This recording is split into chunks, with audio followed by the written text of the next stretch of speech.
Recording in progress.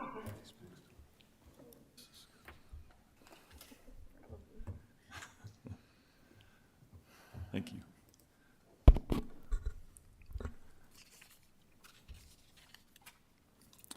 Okay, I'd like to welcome everyone to our West Haven City Council meeting. We're glad to have everyone here, and thank you for those attending. I want to get this meeting started and call it to order. My name is Mayor Rob Vanderwood, and I'm glad to have our council here with us and our staff for this meeting today. Today's March 15th, 2023. It's about 6:01, even though the clock says differently. But we're going to go by my faithful phone up here. We'll go by that. We'll get started with our opening exercises on item number 2 on our agenda.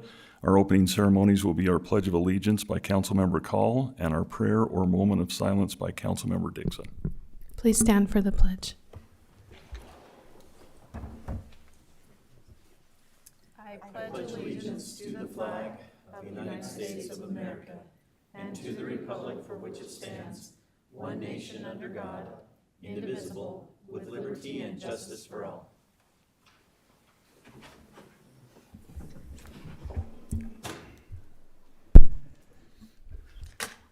Our kind Father in heaven, as we come to thee this evening, we are so grateful to be here in our city. We're grateful for all of those people who work so hard on our behalf, our staff, our fire, our EMS, our police department. We're grateful for our armed service personnel and for the way that they protect our country. We're grateful for the many things that we have, including the moisture that we've received. We ask thee, Father, to please temperate the temperatures as the water comes down, that we will be able to handle it and not have any flooding. Again, we are grateful for our things, especially our chance to serve our city. We ask thee to help us make good decisions. And we say this in the name of Jesus Christ. Amen. Amen. Amen.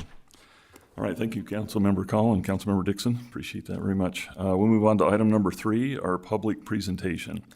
Residents attending this meeting will have an allotted 2 minutes to express a concern or ask a question about any issue that is not on the agenda. No action can or will be taken on any issues that are presented. Do we have anyone that would like to come forward? Okay, seeing none, we'll move on to item number 4 on here, our upcoming events. Our first upcoming event is our Senior Lunch Bunch. That is on March 22nd of 2023 here at 11:30 a.m. We had a snow day on our last month that was kind of dangerous for our seniors to come out, so we canceled that. This time we'll be doing French dip sandwiches, so if we got any council members that would like to show up, you're welcome to attend. Just let me know in advance. We have our Easter egg hunt on April 8th at 2023 at 9 a.m., and that'll be over at the Kenneth Baldwin Park. And do we have any updates on that, Councilmember Dixon? Yes, everything is on track. We will be there in the morning to get set up, and we have another Easter Bunny volunteer, so I will no longer be assuming the Easter Bunny costume. Well, I hope we didn't have any kids out there listening. That's good to hear. Thank you. Appreciate that. And then on our next item on here is our Touch-A-Truck. We have moved that from our fall time when it was plenty hot outside over to May 1st. That'll be at 6 p.m. over at our sports park. And Mr. Jeff Reed will be working with that, and he's done a great job so far getting that prepared. So we appreciate your work on that. Is there any other upcoming events from the council that we need to know about? Okay, moving on to number 5 on here, our council updates. I wanted to first of all congratulate Councilmember Saunders on his new grandbaby. Congratulations. Thank you. I appreciate it. Yeah. And if anybody wants to know what happened to me, I was attacked by a bear. That's all I need to. But other than that, is there any other council updates out there? We do have one council update, and when we're doing the 9/11 memorial this year, Weber Remembers will be going on, and they have asked for help from our youth council. So our youth council will be participating in that, and it will be one of the very first things that we do, so we'll have to get up and organized a little bit sooner. So we're excited about that. Kim, are they doing the same thing they did last year? Exactly. Awesome. That was so cool. It is amazing. Yeah, that was cool. It is amazing. So we're excited, and we will move forward to get set up a little bit sooner so we can be ready. Great. Any other council updates? Okay, we'll move on to item number 6, action on consent agenda. Item A is for our city council minutes held on March 1st of 2023. And item B is for Marriott Construction for $264,044.61. Is there any questions or concerns, discussion on the consent agenda? Did we get all the minutes taken care of? Everything from everybody? Okay. Everything's taken care of there. I'm ready for a motion. I move that we accept the action on the consent agenda for the city council minutes and the Marriott Construction for $264,044.61. Second. Okay, we have a motion and a second. Any further discussion from the council? Okay, we'll do a vote on that. Councilmember Dixon. Aye. Councilmember Schwab. Aye. Councilmember Morse. Aye. Councilmember Saunders. Aye. Okay, motion carries. Thank you very much. I vote aye. Oh, I'm sorry. Thank you, Councilmember Call. Not Semley. I just ran right over you, didn't I? It's okay, I'm small. That's right. Okay, so motion carries. Thank you very much on that one. We'll move on to the next item on here. This is action on a resolution. This is number 15-2023 for public defender contract. Mr. Zachary, would you like to come up here and introduce yourself? We're excited about this 3-year contract and would love to have you come up and introduce yourself to the council. How we doing? Attorney Zach Holbrook. I've been practicing in northern Utah for 11 years. My practice is primarily criminal defense with an emphasis on DUI defense. Graduated in 2011 from the S.J. Quinney School of Law and have a bachelor's from the Weber State University in criminal justice. Okay, well, thank you. Thank you very much. We're excited to have him here. Amy, did you have anything you wanted to mention in here? He's just an amazing criminal defense attorney, and I think that we're really going to benefit the indigent defendants are going to benefit from having him. I've known him for quite some time, and he's just thorough, and he's incredibly responsive, and he'll do an amazing job. Fantastic. Well, we're glad to have you. You brought somebody with you. Is this your daughter? This is my daughter. She's an inspiring attorney as well. All right. Excellent. Well, we're glad to have you here, and thank you for coming tonight. It's good to see you and know who you are, and we appreciate you guys doing what you're doing for us. Perfect. Thank you all. Thank you. Thank you. All right, we'll move on to item number 8, action on Planning Commission meeting recommendations. Actually, you need to take an action Oh, on we the need to- I'm resolution. Okay, I got it. What are they giving you? What's that? What are they giving me? Yeah. That's none of your business. You want Tylenol? I will make a motion to approve Resolution 15-2023 for our public defender contract for Zachary Holbrook. Second. Okay, we have a motion and a second. Any further discussion? Okay, we'll move forward with our roll call on this one as well. This will be a Councilmember Call. Aye. Councilmember Morse. Aye. Councilmember Saunders. Aye. Councilmember Schwab. Aye. And Councilmember Dixon. Aye. Thank you. Motion is approved, so congratulations on that. Thank you, council. We'll move on to 8 on here for action on Planning Commission meeting recommendations. This is on A, action on ordinance 06-2023 for amendment to the master development agreement for Wilson Cove, approximately at 1625 South Wilson Drive. And this is for Far-Built homes. Do we have anybody coming forward for that?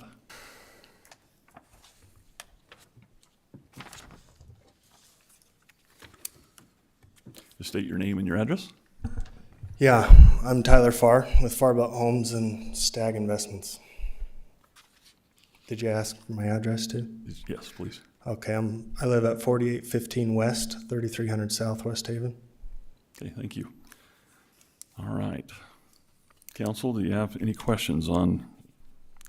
Actually, Mayor, for both A and B, I'd be asking to have the council table both items, just because there are certain things that we found out at a late hour that we are missing and need to address. Okay. Were you aware of that? That was It's my- going to be tabled? Are you aware that there are things missing? Is it what we send in?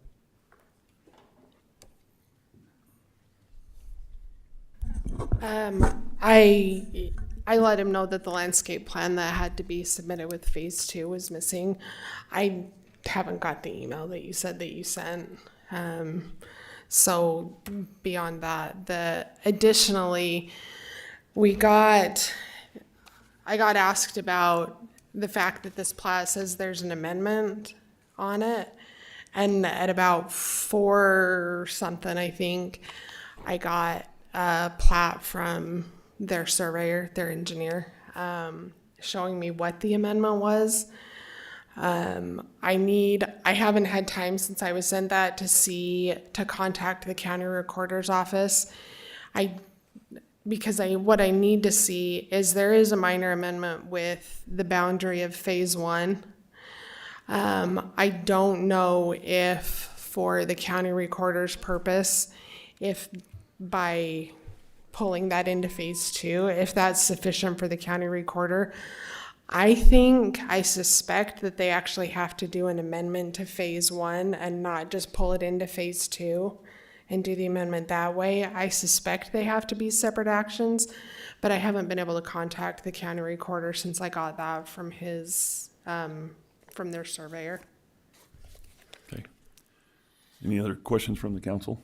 Just if that is the case, Sherry, does it have to go back to planning commission, or does it?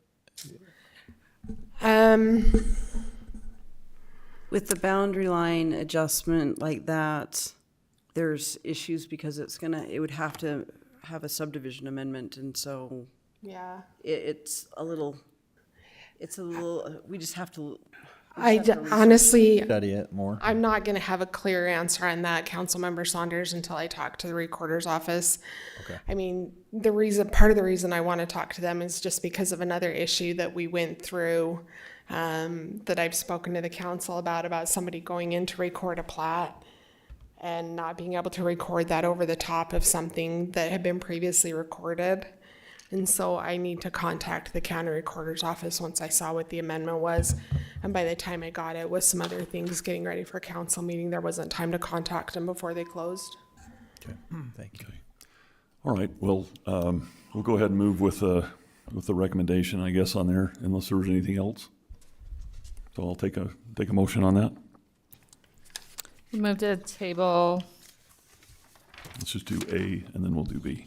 item A, can't read this font again, 06-2023, I think. Amendment to the Master Development Agreement, Wilson Cove, at approximately 1625 South Wilson Drive, Far-Built Homes. Second. Okay, we have a motion and a second. Any further discussion on that? Okay, all in favor, say aye. Aye. Any opposed? Okay, motion carries on that. Let's move over to the second one on here. Item B for final subdivision approval for Wilson Cove Phase 2, approximately 1625 South Wilson Drive, for Far-Built Homes. I'll make a motion to table item B, final subdivision approval, Wilson Cove, Phase 2, approximately 1625 South Wilson Drive, parcel number listed here. Do I need to read that out? No. Far-Built Homes. Second. Okay, we have a motion and a second. Any further discussion on this? All in favor, say aye. Aye. Any opposed? Okay, motion carries on that. So we'll treat that back when it comes around again, and appreciate you being here. We'll move on to item C, the plat amendment approval for the Grove at Green Farms, Phase 3, approximately 4450 West, 3500 South, Nilsson Homes. We have representatives here.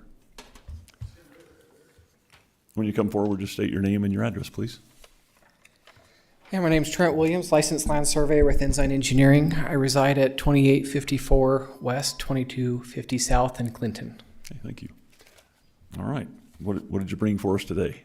So we, in doing our plats and the joy that is surveying in my job, it's a giant jigsaw puzzle, and there was overlap in deeds that we thought we had resolved properly when we went to stake property corners on the subdivision after it had been filed and recorded. The Fafaro family reached out to me with some concern about how we had resolved it. In working with Nielsen Homes, we've decided to correct the, I guess, error, if you would, and they're just going to acquiesce that land to the Fafaro family. And so in order to do that, we need to amend the plats to change the property line between the subdivisions noted here and the Fafaro family. Okay, thank you. Is there any additional on that? These, like you said, these are minor changes. It doesn't make any of the lots non-conforming. They have renumbered the lots. Just because this is a plat amendment, they're still compliant with the terms of the MDA. They're still compliant with the minimum lot sizes required in that portion. They still have all the necessary frontage. This really is just a minor adjustment because of a gap in survey that they're closing. Okay, thank you. Appreciate it. We All right. appreciate so much you taking care of this before it No, down that's- the road a little further. Whether it's mine or someone else's mistakes, we're happy to make the changes and do that. That's just part of surveying, so. Perfect, okay. Any other questions from the council? Okay, I'm ready for a motion. I move that we approve the plat amendment for the Grove at Green Farms, Phase 3, approximately 4450 West, 3500 South for Nielsen Homes. Second. Okay, we have a motion and a second. Any further discussion on this, council?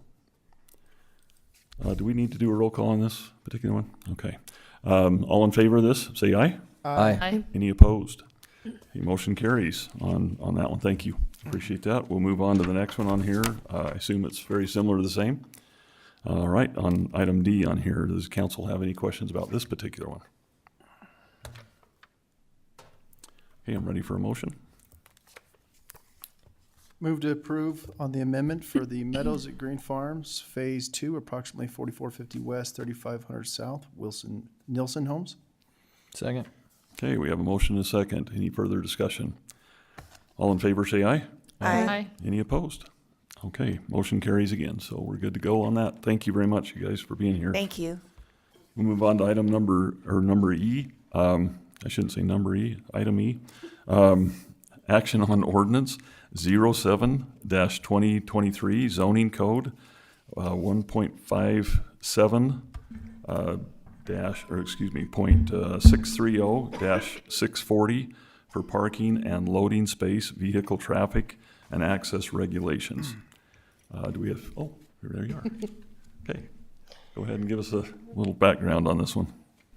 I just want to apologize to the council for sending the red line really late.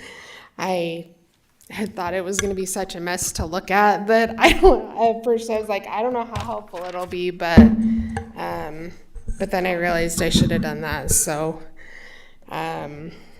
anyways. Thanks for doing that. I think it helps a lot because again, I don't know, is the council okay with that?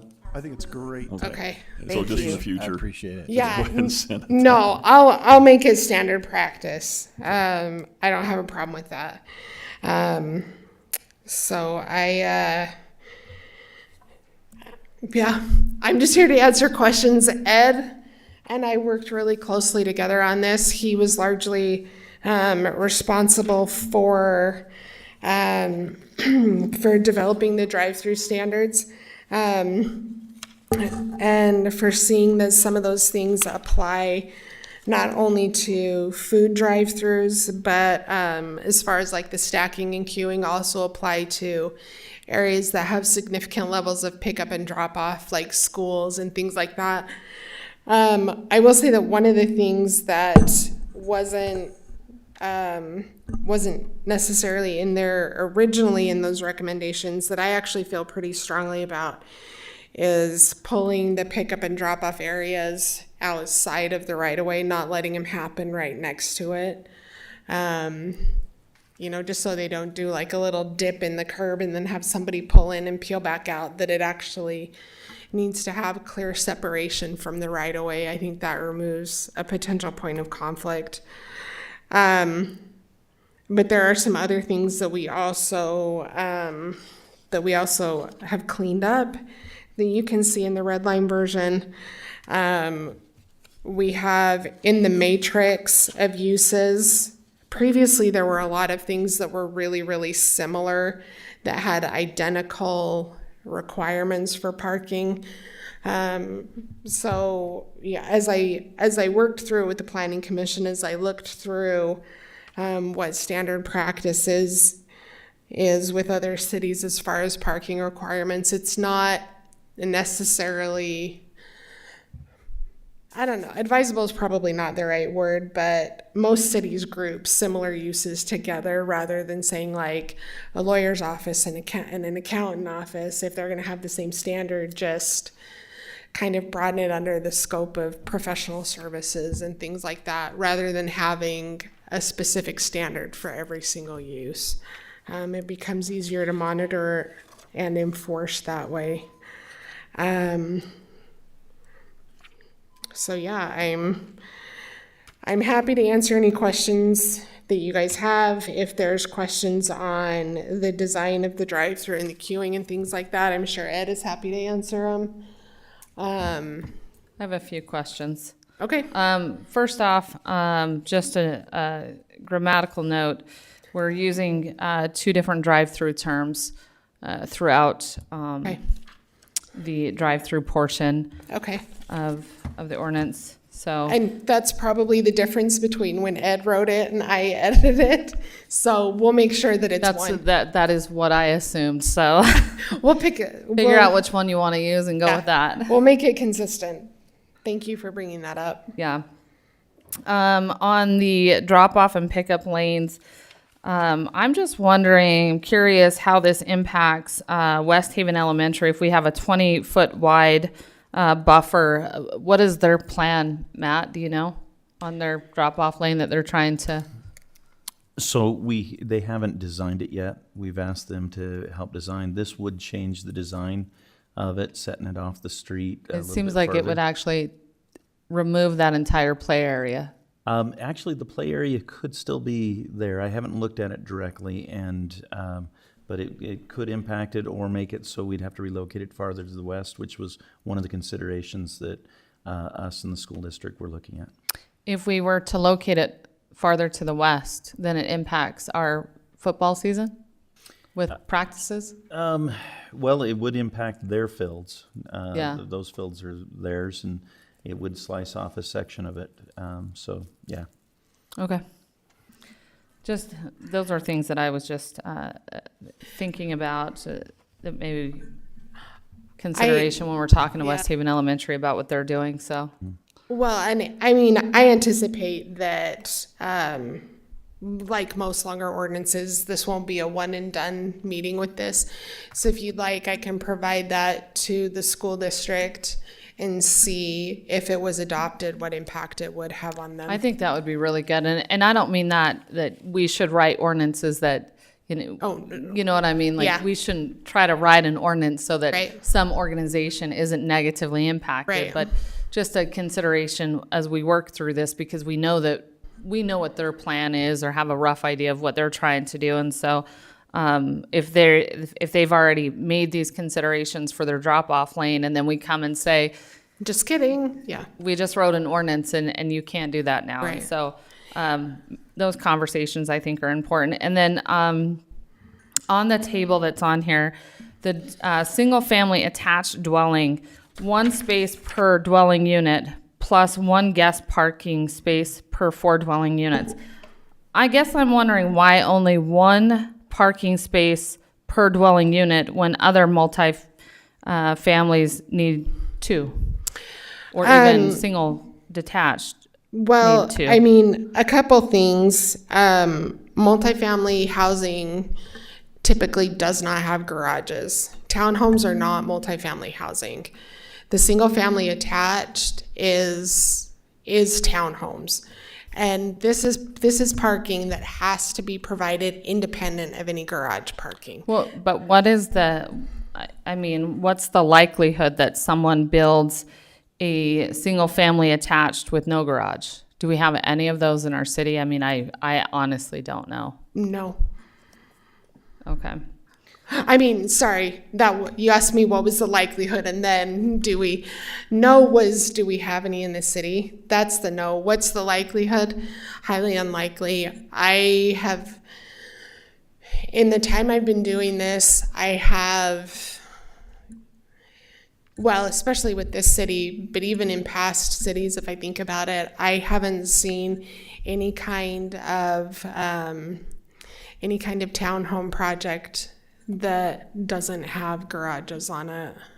They may exist, but not as new product. Just a little concerned on the parking for some of those multifamily or townhome projects. I know, and I don't know, I guess I could have looked at the red line version and compared it, but I don't know if this increases parking for those units or It actually- decreases. It decreases it, yeah. So the red line, it And was a that's- fourplex. That's what I would be concerned about. It went from 1.75 down to 1.25 per dwelling with this change. So it is a decrease in parking for that line item. Yeah, that's what I would be concerned about, simply because if you drive through many of the townhome areas, apartments throughout the city, there are parking issues with what was Right. approved before, and so I'm a little concerned about dropping that down to only one. I don't like that at all. I think that it should be two.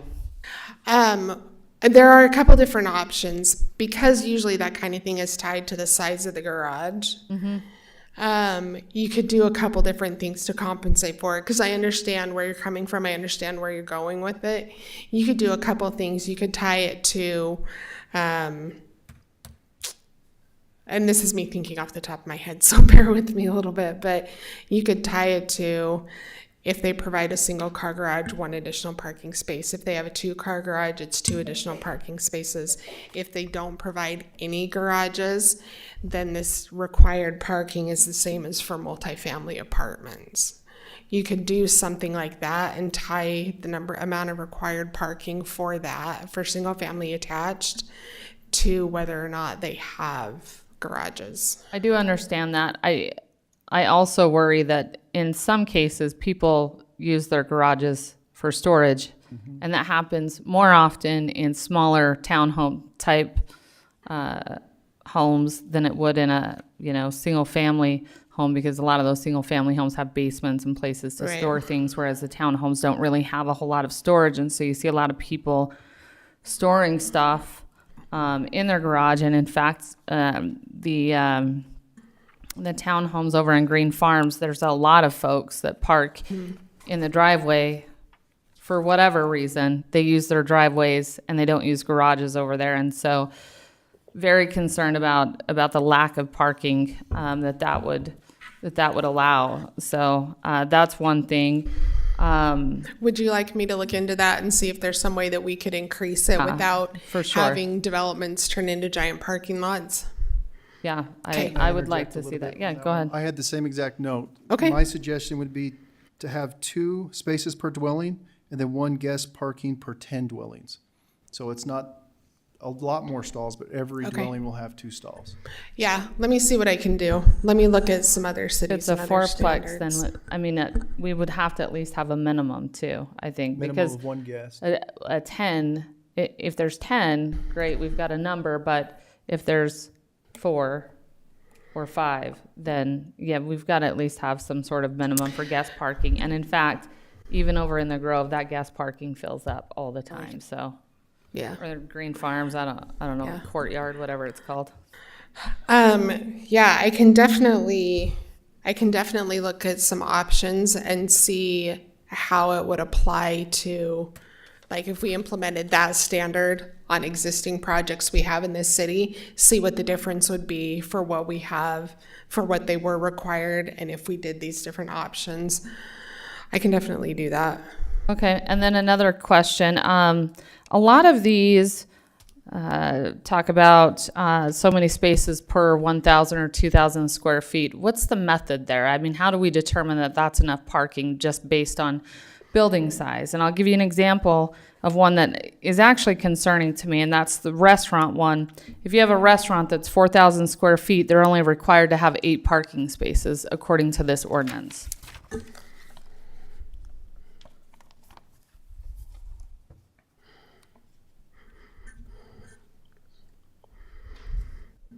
So the fire department comes in and has a maximum occupancy. Is it something we can base it off of the occupancy, saying 25% of maximum occupancy?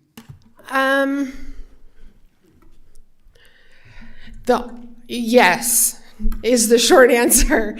The only concern that I would have with that is, and maybe this is just one of those risks that people have to take if they're buying, if they're gonna buy and move into something that was previously built and previously occupied by something else.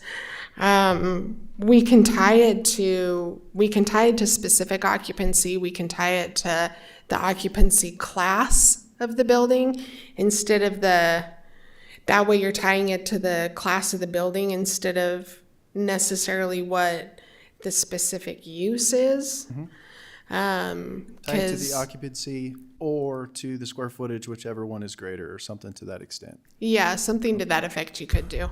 Sherry, are you concerned, is your concern, I'm just trying to understand, that somebody moves into an older building that doesn't meet these standards, and then we're restricting a restaurant from going in there because of the parking standards? Is that what I'm hearing?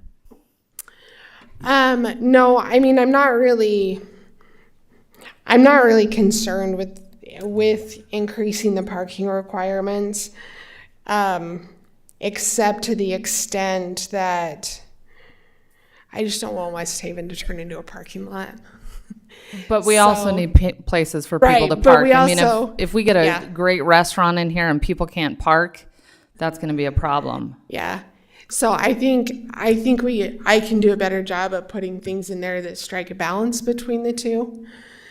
And I can definitely, if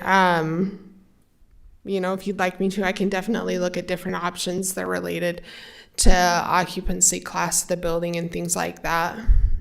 The daycare and preschool one is another one that is a little concerning simply because we've had this issue in the past where a preschool moved in and then all of a sudden everybody was parking on the road because they didn't have enough parking for people to bring their kids in it, and folks were parking on the road, they were parking on the sidewalk, they were letting kids out on the road to walk into the daycare.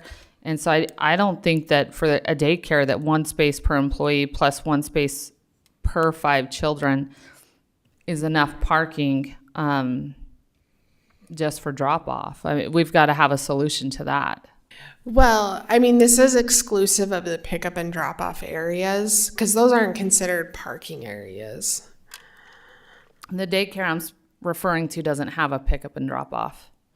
And that was one that was approved within the last probably 5-6 years. Well, right. And that one, unless we have like major safety issues with it that we can demonstrate, that one, it's a little bit trickier to do anything about. This one is just how we can handle new projects that come in. So this would obviously just be for projects moving forward. I don't think we need to go down to as far as 1 per child because I don't think that every parent is going to be there at the same time. I think I can look at reducing it some, but I don't know that I would go much below that where we do have where they are going to have a separate pickup drop off area that's a drive-through thing that's actually required. Well, in many of these cases, for preschool, parents have to walk their kids in, so they wouldn't be able to just let their kids out of the vehicle. They actually have to park their vehicle, walk their kids into the preschool, and preschool start at the same time for all the kids. And that's the issue with the other place is that preschool is starting at the same time for all of the kids, and all of the parents were parking along the road. Even after we had painted the curb red, I've seen plenty of people parking on the road or even on the sidewalk, which is also illegal. I just wonder if there's something better we can do there that requires a preschool to have plenty of parking for parents dropping kids off so that there aren't any safety issues. Yeah. Drive-through facility, I don't think 5 stacking spaces is enough. I mean, drive-throughs aren't as fast as they used to be. If we go Yeah. back to what you were just talking about, it would essentially have to be something that you require a daycare to have a drive-through. That would resolve that problem. It would, but parents have to get out of their vehicle and take the kids in. They can't just drop them off. Not in all places. Some places stand there and Yeah. check the kid in or out. Like, they make sure who they are or whatever. Yeah. But I've seen. I understand that. But Right. I think it is important that they do have an actual drive around. Yeah, no, You know? that's fine. I'm not arguing that at all. If they want to have a drop-off, great. That's not required. Nope. So that's just a point. I think one thing that comes up quite regularly, and this is, I hope the best example I can give, is on 3500 West and 3300 South, if you know where that's at. We have Texture Salon. We have some great businesses in there. Marquee Homes, we just had a ribbon cutting for a floral shop. Great little area. They are scheduled to have still, I think it's 2 more facilities move into the unoccupied area. And then they have opportunity to build 3 more buildings within that little area. Right. And the parking lot is full all the time. Right. There's just no room. So what we're kind of doing by allowing some of the parking to be minimal is that we're pushing them out on the street. That's the next phase. If they build those in there, then we're going to have people parking on 3300 South, which I don't think we're going to want, because our goal is eventually to try and move 33 into 3600. Right. Right? So, but yeah, I think, I don't know about the rest of the council. I think there's quite a few of them on here, that people may have that we may want to look at, maybe just upgrading the spaces a little bit. Like for flex space, it just says on here, how do we know how big that flex space is and things like that. So, Well, because of what you're talking about, the reason that we included something with flex space where people will just bring in this shell of a building and they don't have a set end user, that's why we kind of put a double requirement in there, so that they have to have a minimum amount of parking spaces regardless of how big the building is. Plus, then they have to have something on top of that would hopefully, so if they have, the building that's down here that has Los Heribertos, the pizza place, all of that, that's about a 6,000 square foot building. So if they came in and they just brought in a shell when it was originally approved, they didn't have an end user. So for a 6,000 square foot building, you would have to have 42 parking spaces. Which is actually about 30% more than what they have. If somebody had a 10,000 square foot building, they would have to have 50 parking spaces. So, because the point when they do the infrastructure this is just on flex space that I'm talking about when they don't have an end user. The point where we have to deal with parking is when they come in for site plan review and approval. And if they have an end user, great. If not, we don't want to have a situation like what you're talking about, Mayor, where we're forcing people to park out on a street. So right now we don't have a flex space standard. And so it's just kind of been hit or miss what flex spaces have been required to do. We put one in for that.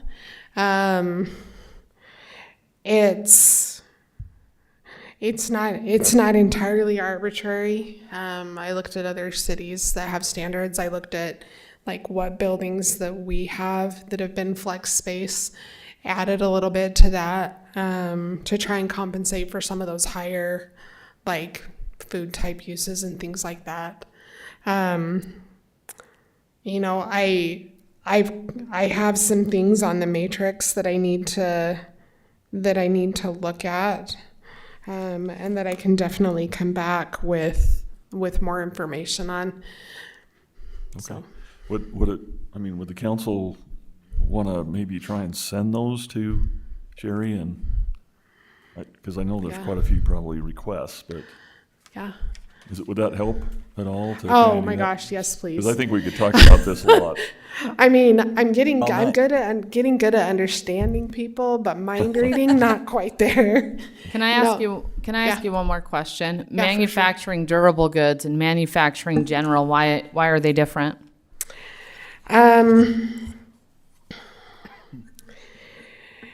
What's an example of those? What? Well, What's an I mean, example why? of those? I just want to know why we have different regulations for those. They're both manufacturing. They both Not require everything got They Oh, both sorry. require employees to come in and manufacture something. And I will say that one space per 2 employees is not enough. Yeah. And- Working in a manufacturing facility, I work for a facility that manufactures. We're out of parking every single day. We've got Yeah. parking lots that we're shuttling people from Right. because we don't have enough parking for our employees. You know, and I mean, just because of where our city's located and the design of the city and stuff, we are a very car dependent thing. I honestly cannot give you a good answer on why I didn't combine those. I tried to combine as many similar uses. But I would definitely recommend combining those because manufacturing is manufacturing. Yeah. You know? You're right. Okay. So- That's all I had. Sorry. Sherry, I just had one more clarifying question on something outside of parking. Yeah. It was just on the 5.7.637, the business requiring automobile access. The way this is written, I don't understand it. I'm not that bright, but I don't understand that whole thing in there and how it's supposed to come together. So in your journey through that, if you want to explain it now, you can, but I'd maybe like some verification on that to what we're talking about. I will do my best because it's funny that you say that. Because in one of the conversations with the planning commission, they were like, can you rewrite some of this so we can understand it? And some of that, truthfully, is kind of holdovers from when this was just sort of pulled in from the county when the city first incorporated the zoning code. What that is saying in section A is that if you're having, it's just setting a minimum separation distance for if you're going to have multiple points of access. Like if you have 2 accesses, say we were to get another gas station somewhere along 4,000 and they had all their frontage on 4,000. If they're going to have 2 access points along 4,000, they need to be separated by at least 100 feet. And the access points can't be more than 34 feet wide. 34 feet, it allows for in, out, and a turn lane. If I need to further simplify the language, I'm happy to do that. I think just your explanation helped a lot. Yeah. That, that's a UDOT thing on that road, Yeah. but I mean, it's kind of a situation where I'm just trying to understand it. So. I can further simplify that language. That's the intent of it. So if you're okay, if you'd like me to, I can further clarify the language to make sure the intent is clear. Okay. All right. So I guess if the council's okay with that, do you have another I have a question? question to that section. So it's something I brought up with Ed in the past about having center barriers between the lanes. So if we are going to limit the in and outs of these businesses, the danger of people trying to turn left against traffic at an intersection or a light, I think if we don't have a code for that yet, we need to write one and then probably reference it within this section.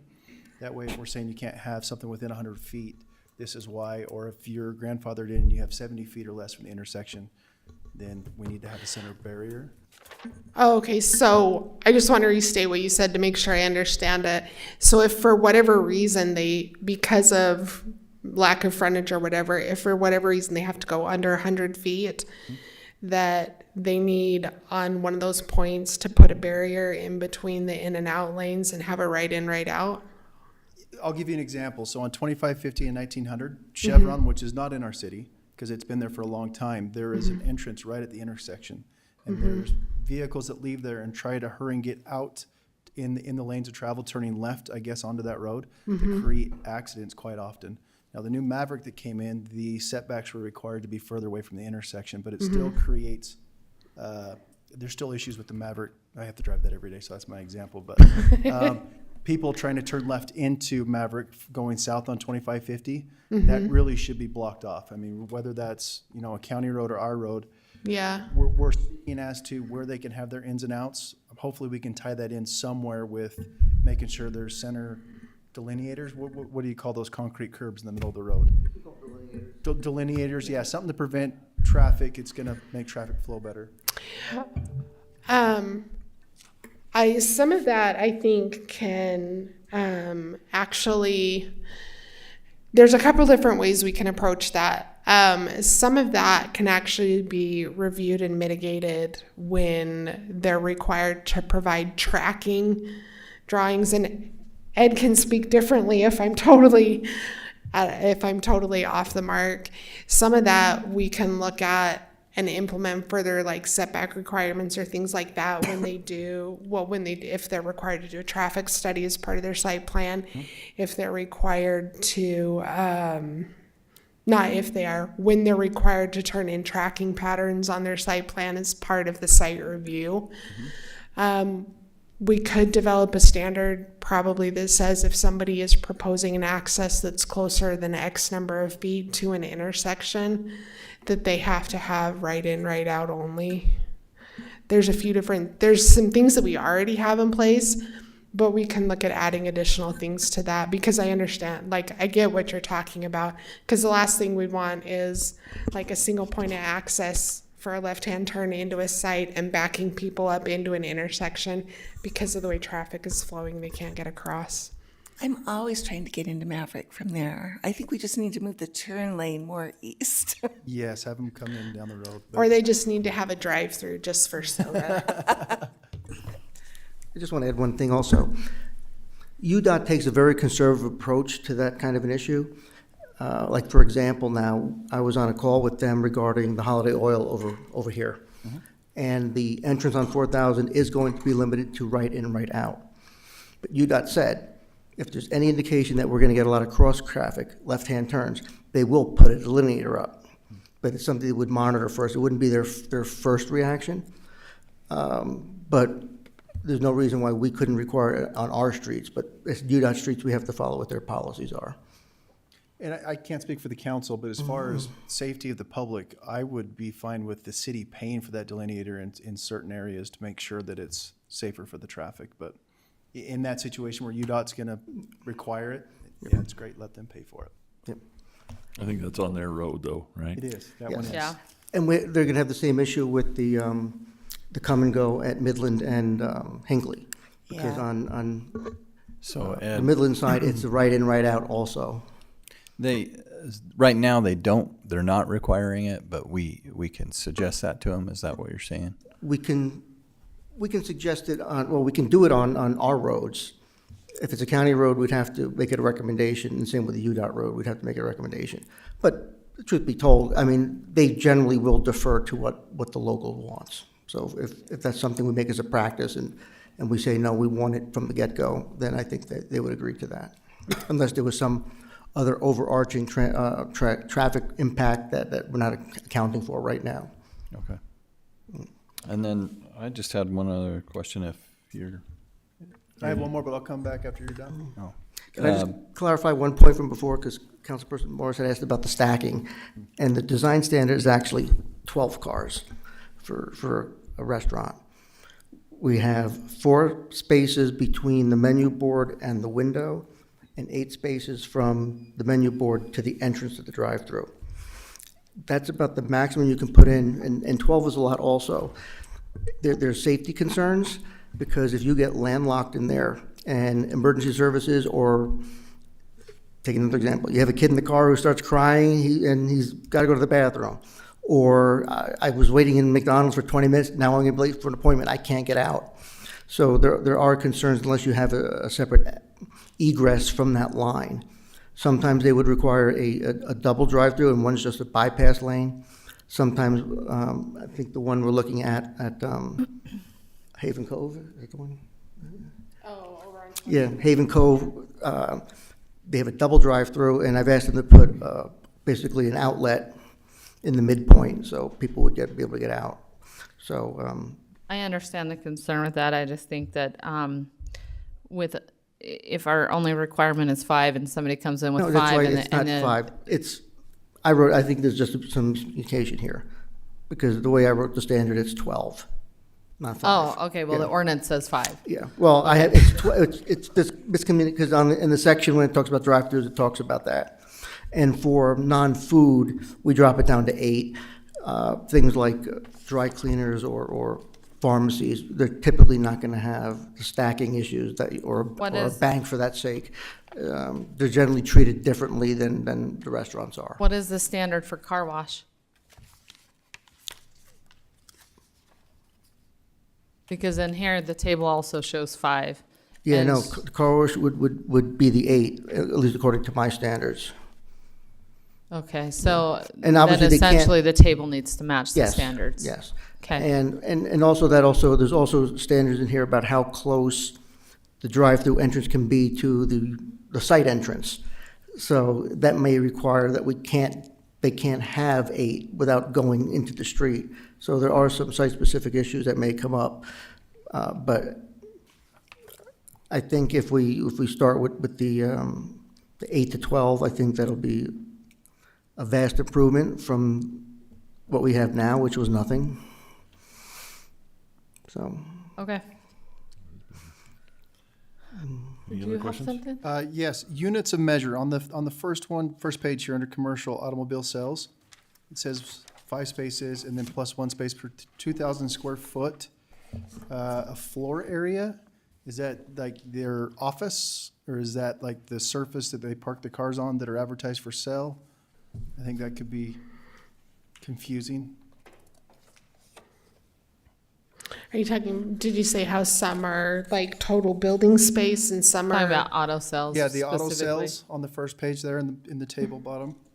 It Okay. says floor area, and I don't know if floor is the right unit of measure for an automobile sales lot, because that might be thinking of, well, if I have a single wide trailer and I've got 20 cars out there, I only have 10,000 or 2,000 square feet of office area. So I don't know if that needs to be surface area or if that needs to be Surface storage. area might end up including the whole service bay too, though. Sherry, clarify, but my reading of that is they're talking about like a dealership, where you might have a 2,000 square foot dealership, and that's what they're basing the square footage on, not the total. I outside. agree, but when you say floor Yeah. area, So that's a maybe little office different than area. parking area or parking lot, right? When I see a dealership, floor area to me is the inside of the building. The Yes, floor and area. that's the way it's written. I'm agreeing with you. Oh, okay. Yes, I'm agreeing with you. I think that's the way it was written. Maybe Sherry would be able to research more. I don't know if there's any standards about how much storage, quote-unquote, area they'd require on a lot for car sales, so is it 100 cars? Is it 200 cars? Well, if you go to Butters, so- auto sales that has a little tiny office and 30 cars out front, right? Are we basing it on their little office? Are we basing it on how many car spaces? Like how many customers are gonna come there? Depending on what the use is, yes. If it's a new car sales place, they typically aren't gonna have a lot of people at the same time. So you don't necessarily need the number of spaces there free. There'd be a lot of overlapping. If it's something where people are coming for a service or something where people are coming just to meet with somebody, yeah, that's different, where you might have multiple people coming at the same time, and you need to make sure that you do have enough spaces, even if it's just to satisfy the peak times. And that's where a lot of times you see it. A lot of times people will say, they have all these parking spaces, but they're never full. Well, but the mayor's point before and everything, there's times where these things are overfilled, and you have to take that into consideration also. So sometimes they have to be overcounted to accommodate the peak. Okay. I had one last one, and this one's kind of half funny and just half serious. Chick-fil-A needs to be on here, and they need to have like a 2-mile driveway. I know. I joked about that with planning commission. That because you can get stuck in that line if Yeah. you're parked. Like I'll Yeah. never park and go inside of a Chick-fil-A just Yeah. for that reason. And just for the record, Council Member Dixon will be really happy if we get that. Well, it's also former council member Randy would be even happier. Yeah. The other thing that I will say about the automobile thing, and if I need to clarify it, I can, that is intended to be independent of any parking that they have for inventory.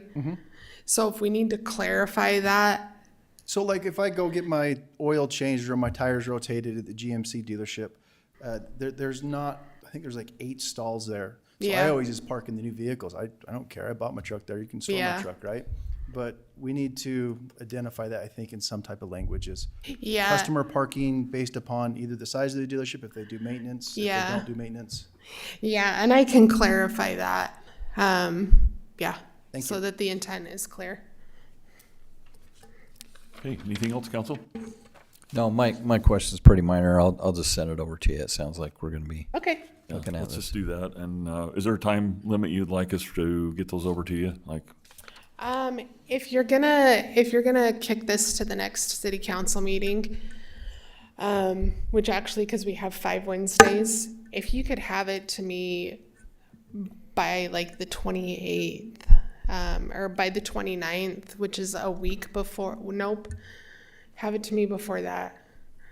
If you could have it to me by Friday, the 24th, that gives me a few days to work on it and get some answers back and be able to consolidate all that so that it all can come out in the packet so that you have it in advance of the meeting and not just while we're in the meeting.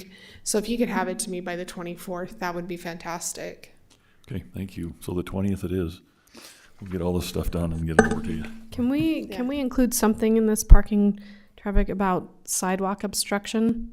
Like no parking on sidewalks?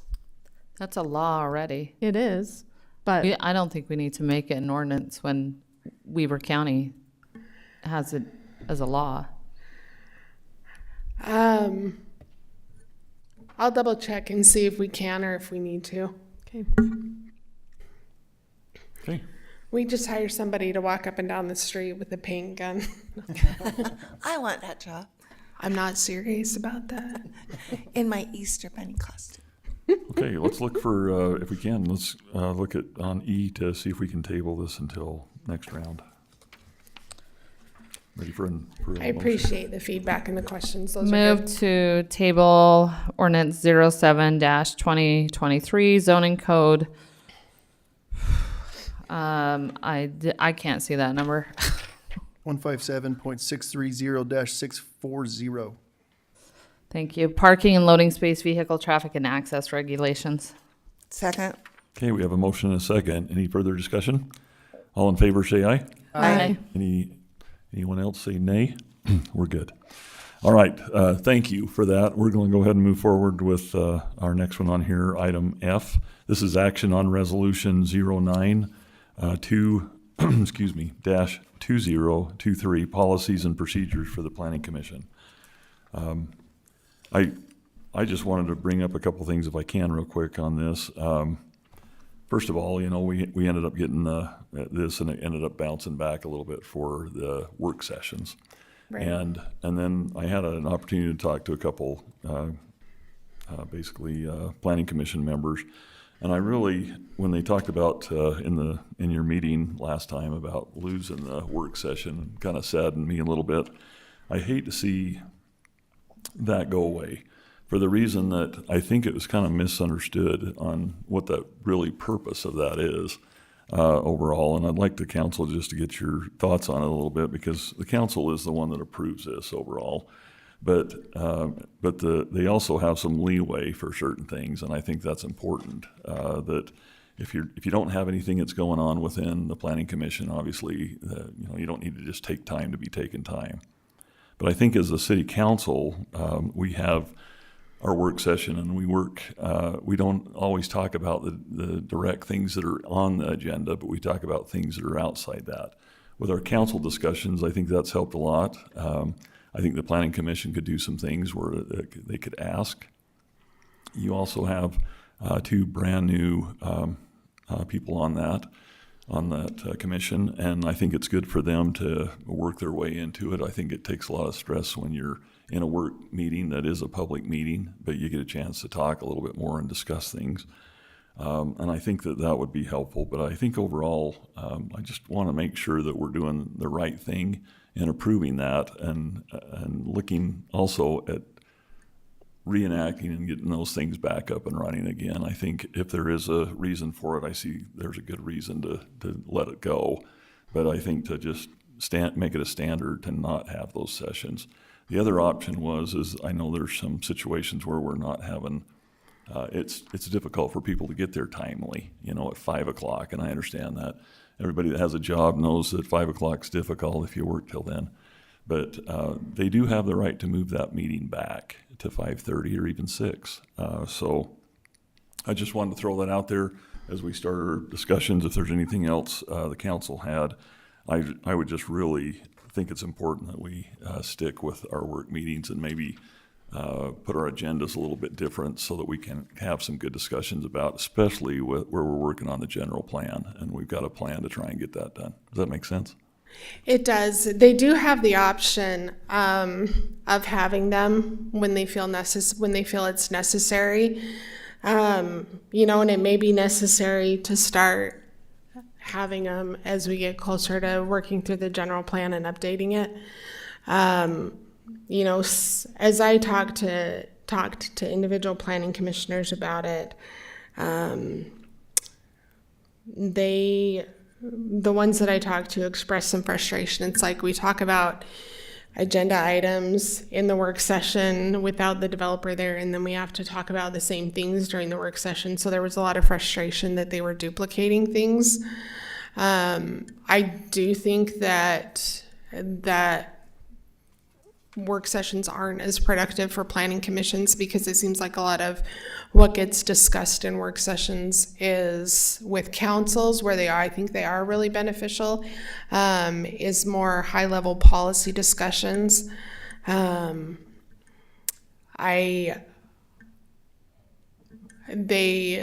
it was discussed, the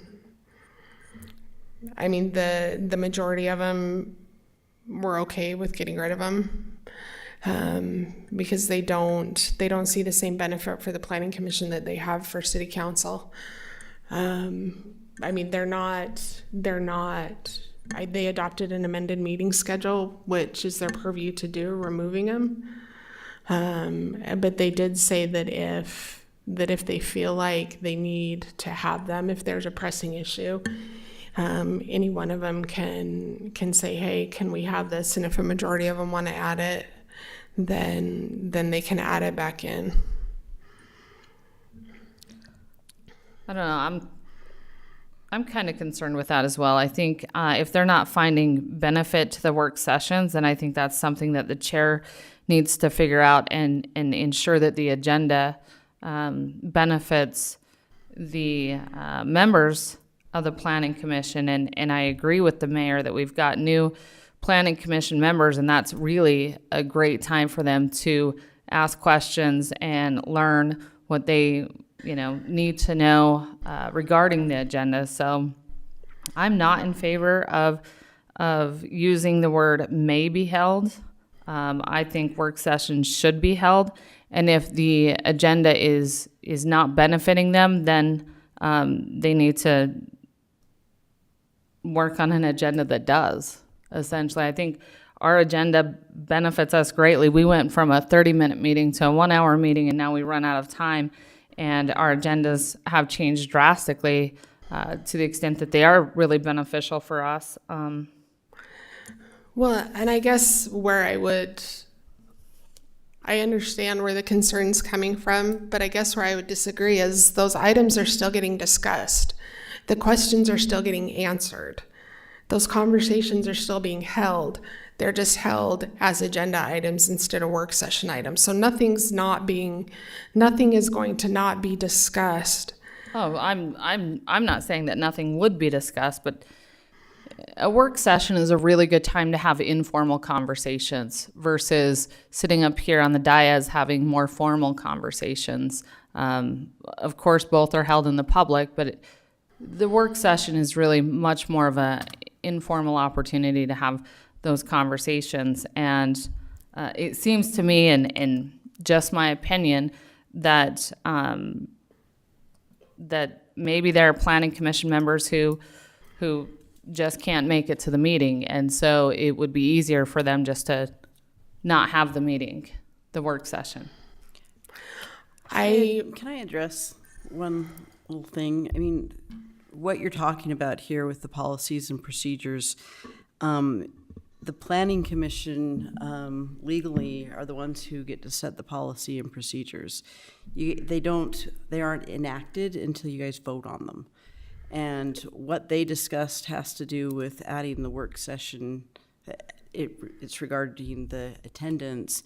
That's the only thing that has been sent in front of the city council to look at, is just work sessions or are the three words that were added. And so whether they decide to have work sessions or not, I mean, that's completely within the power of the chair to make that decision. But it's not, this isn't something that you guys can amend. You would have to send it back to the planning commission to have that discussion as to whether or not to change that verbiage. So the city council has no say whatsoever on planning commission policies. The problem with, and Sherry looked at this too the other day as to, when it comes to the policy and procedures, they're supposed to be coming from be proposed from the planning commission. As a proposal, but what I'm asking is... It's more than just that. What I'm asking is does the city council have any say on the planning commission's policies and procedures? Well, when it comes to, this, it's up to the planning commission to vote on what they want to have with that. And the problem is the chair has the power to set the agenda for the planning commission. And so if the chair decides that a work session isn't necessary, it's the chair's call. So again, the city council has no right to say anything regarding the planning commission's policies and procedures. That's the question. Let me read you what it says in the city ordinances. It does say that the planning commission adopts their policies and procedures, and then the city council just approves what the planning commission adopts. Or disapproves. Or disapproves. We can No, deny. it just says We have approves. Well, I disagree that we should be telling the planning commission what they should do. I think that, they are their own body. And if the chair feels that they need to have a meeting, but I think forcing someone to have a meeting for the sake of having a meeting, I disagree with that. I like the term may, and that's up to the chair. I don't think we should be telling the planning commission what they have to do. I'd like to share some experience. So I came to planning commission and city council meetings for 2 years before I ever thought about running for city council. And that first year, I didn't understand or wasn't even aware of the work sessions or what they were. And once I started attending those. And I found that I, as a resident, gained more substance out of those to the point I almost didn't need to be in the regular meetings anymore, because you get the real conversations with everybody in those work meetings, bouncing off ideas without feeling like they're going to be embarrassed up here on the stage in front of an audience. I think they're very important. Now, also to the point of the repetitious conversations, I agree with that as well. I think it's not fair to the developers or the residents when the work session contains an agenda of what's going to happen in the next hour and they weren't in attendance. And so I think that is an issue. But as far as a work session to discuss future things on future agendas, I think that is a huge thing, especially for being new. When I was new, I still feel like I'm new, but to have that time to bounce off ideas and conversations with the entire body together, not worried about the Open Public Meeting Act, those are huge things. And I think it's very important to have that time as a body, whether it's the Planning Commission or the council, but maybe discussing the general plan that's coming up or any other agenda items they may have. Maybe they reduce it to 30 minutes. Maybe they put it at 5:30. That way people can get here on time. But I think that would be a suggestion from me that I guess the mayor would have to take to the chair of the Planning Commission. The planning commission voted 6-1 to get rid of the work sessions. And it says the planning commission may adopt such policies and procedures for the conduct of its meetings, the processing of applications, and for any other purposes as the commission may from time to time consider to be necessary for the functioning of the planning commission. The policies and procedures adopted by the commission must be approved by the city council before taking effect. The short answer to your question, Councilmember Morris, is the city council cannot require the planning commission to have work sessions. It's not statutorily required now. The city council cannot impose that requirement on them. And we also don't have to approve what they've sent us. Correct. And to that extent, I would ask that the mayor go back to the planning commission and maybe express some of our thoughts and concerns.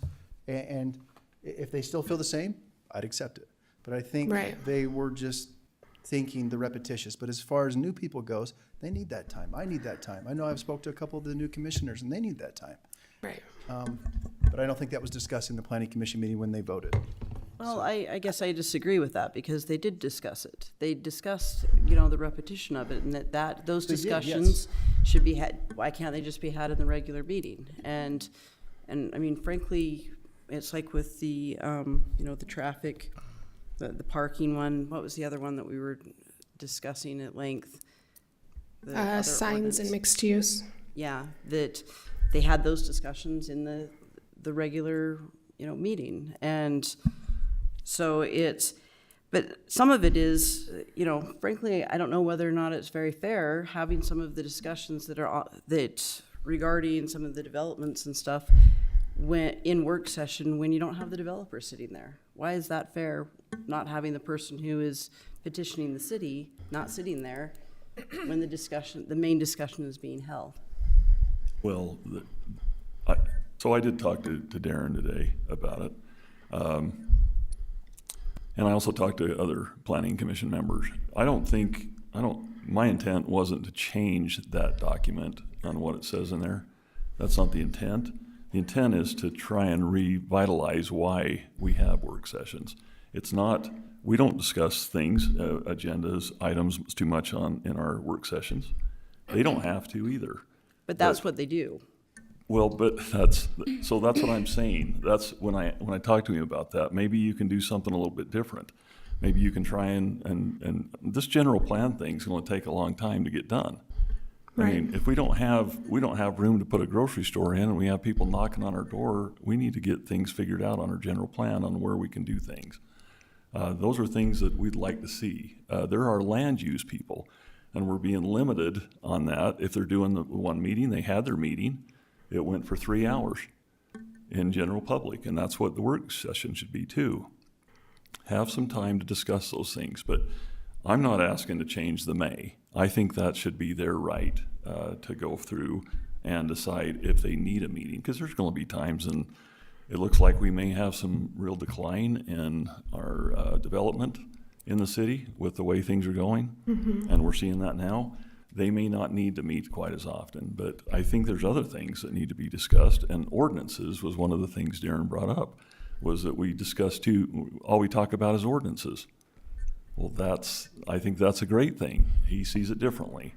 But those ordinances need to be taken care of and fixed as well that are land use. So that's my plea, is that Right. and it's just a plea that they Right. don't drop those meetings just because it sounds like it's mundane. Right. So, And I think the intent is to still have them on things like general plans, or if there are larger scale developments that they need to have them on. They're not saying we can't ever have them, and they'll be adequately discussed with the planning commission when they need them, when the chair feels that they're needed. They're just not going to do them as a matter of habit now. So can I ask a question? Mayor, who gives direction to the chair of the planning commission? Is that you? Or I'm sorry? give direction to the, I don't give direction to them, no. I mean, is the planning commission their own entity and no one gives them advice or direction from the city? There's to a certain extent, yes. I choose who they are, Yeah. Right. and I send that through the council for consideration. I agree. I'm just wondering if maybe it's not an educational issue for the chair of, what again, I'm not sure. There is intentionally limited the amount of influence that elected bodies can have over planning commissions. And that's not, I'm not saying that is just West Haven. That's statewide, the way state law, because they're supposed to be independent. They're yeah. not supposed to be subject to political whims and pressures, whether it's from the public. Like, they're supposed to be neutral. That's why, like, public clamor Right. can't. I mean, it can inform certain things, but it can't be the guiding principle with planning commission. They are supposed to be fairly independent. There's things like, well, there's a lot of different ordinances, like the parking thing started as a discussion and a request from the city council to say, hey, can you look at this? So there's certainly requests and things like that, but there's also things like the preparation of the general plan. That power is vested by the state with the planning commission. Yes, the city council is the one that ultimately approves it, but the actual preparation and research and things like that and the drafting of the document, that actually happens with the planning commission. So I was there just are thinking, some sorry. there are, it's okay. There are some intentional and deliberate buffers put into place, and the ability to set their policies and procedures. That is part of it. I was just thinking that a different chair might have a different idea of Yeah. work meetings, and it just might be the prerogative of the chair. So Yeah. that was my only point. Just by way of comment, I wonder if some of the concerns could be passed along. I understand why they have to be separate, and I was there at the meeting, and I thought they had good reasons for why they justified it. But I do understand the concerns as well. I'm wondering if we could suggest to the chair some type of compromise where I think Councilmember Swap maybe mentioned a compromise of maybe starting a meeting later and having it shorter, or maybe recommending to them that they at least hold it, once a month at their discretion, something like that, some kind of compromise. Just I will definitely bring that up with Darren, because I understand where the council's concerns are.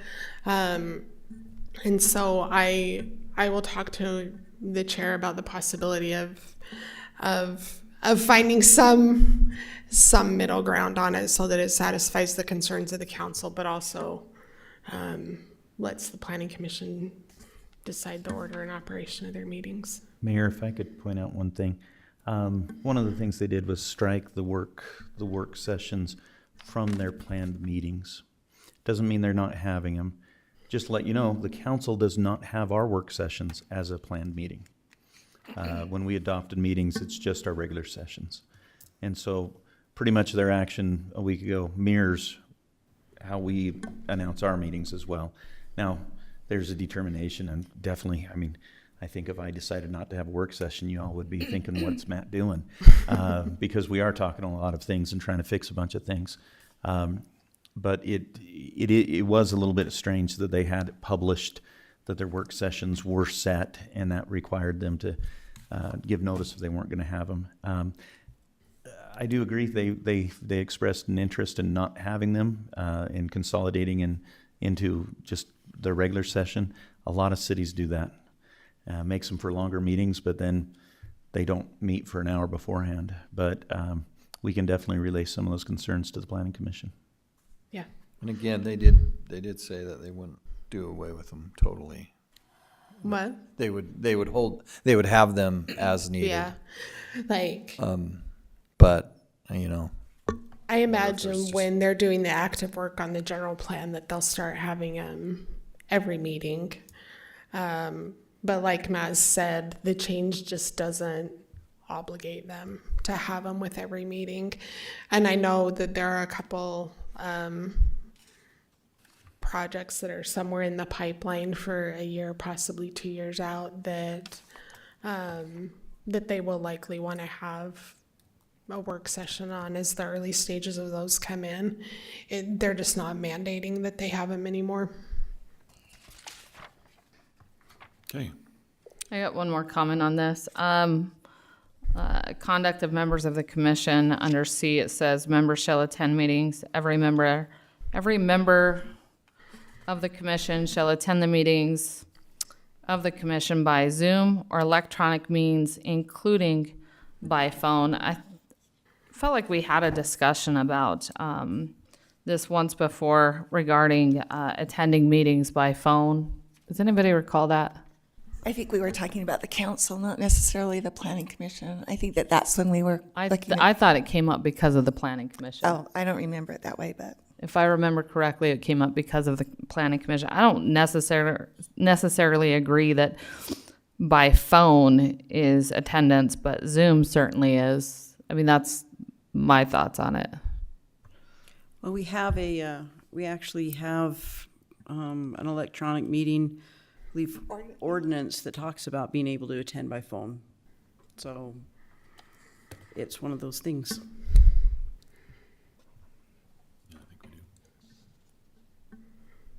Maybe that's when we talked about it, is that, but I thought the council, if I remember correctly, at the time, whenever that was done, the council didn't want attendance by phone. Well, now that we have Zoom, I mean, it's such a better medium anyway, but Is Zoom with your camera off still attending the meeting by phone? well, you're still attending by Zoom, and as long as it's identifying who you are, and that, I mean, we definitely know. It's like when any of you call in, we definitely know who you are, especially because you have your name on the screen and we recognize your voice. And I think the discussion was that they couldn't comment on Zoom. You had to physically see them or hear their voice, because there had been a time by a commission member that couldn't get his right connections or something, and he would type in the chat his vote. I recall that. Yeah, that's yes. what it was, yeah. But I thought we even had a conversation about by phone. Maybe we didn't. but I thought we remember did. talking, we were just wondering if we could identify, if any, I think we were talking about voice identification or something. I remember talking about it as well. I'm sure there's an app for that. Figure it out. To change our voices. Any other comments from the council? Just one thing, sorry, Mayor. One thing I would like to just ask, and this is kind of a correctional issue, in that same item with members shall attend by meetings, and I don't think the planning commission would get too frustrated with this. On that third to last line, I would ask that we correct it to say section 32.02, which reflects our new zoning number. It used to be section 5. It's now 32.02. And we should strike the zoning between the city zoning code. It's just the city code now. I don't think our planning commission would balk at those corrections. I'll make a motion to approve action on resolution 09-2023 policies and procedures for the planning commission with amendments mentioned by our city manager. Second. Okay, we have a motion and a second. Any further discussion? I had one more comment Okay. on that same paragraph when we're talking. We added the work sessions or regular meetings.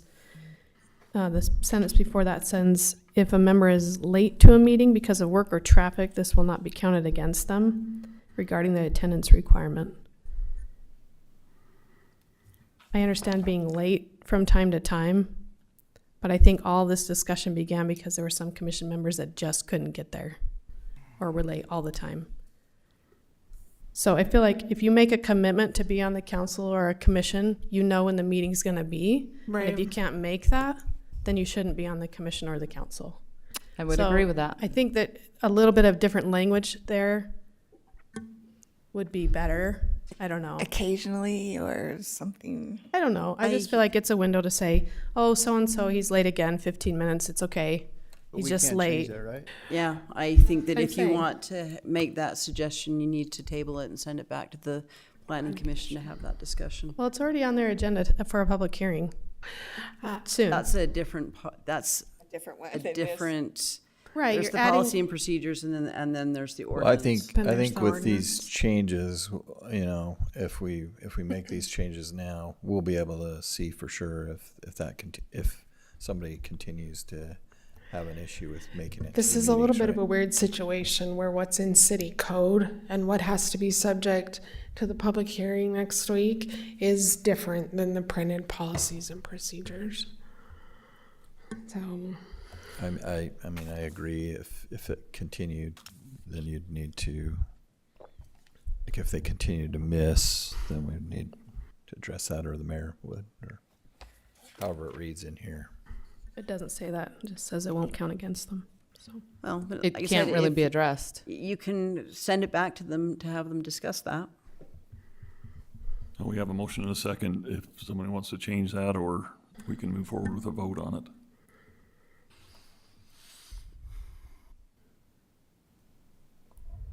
It would be Ryan if he wants to change, or do you want to move forward? I'm okay Saunders, moving Councilmember forward Saunders. with the motion and a strong recommendation from the council, that they, you know, I don't think their intent is to miss the meetings.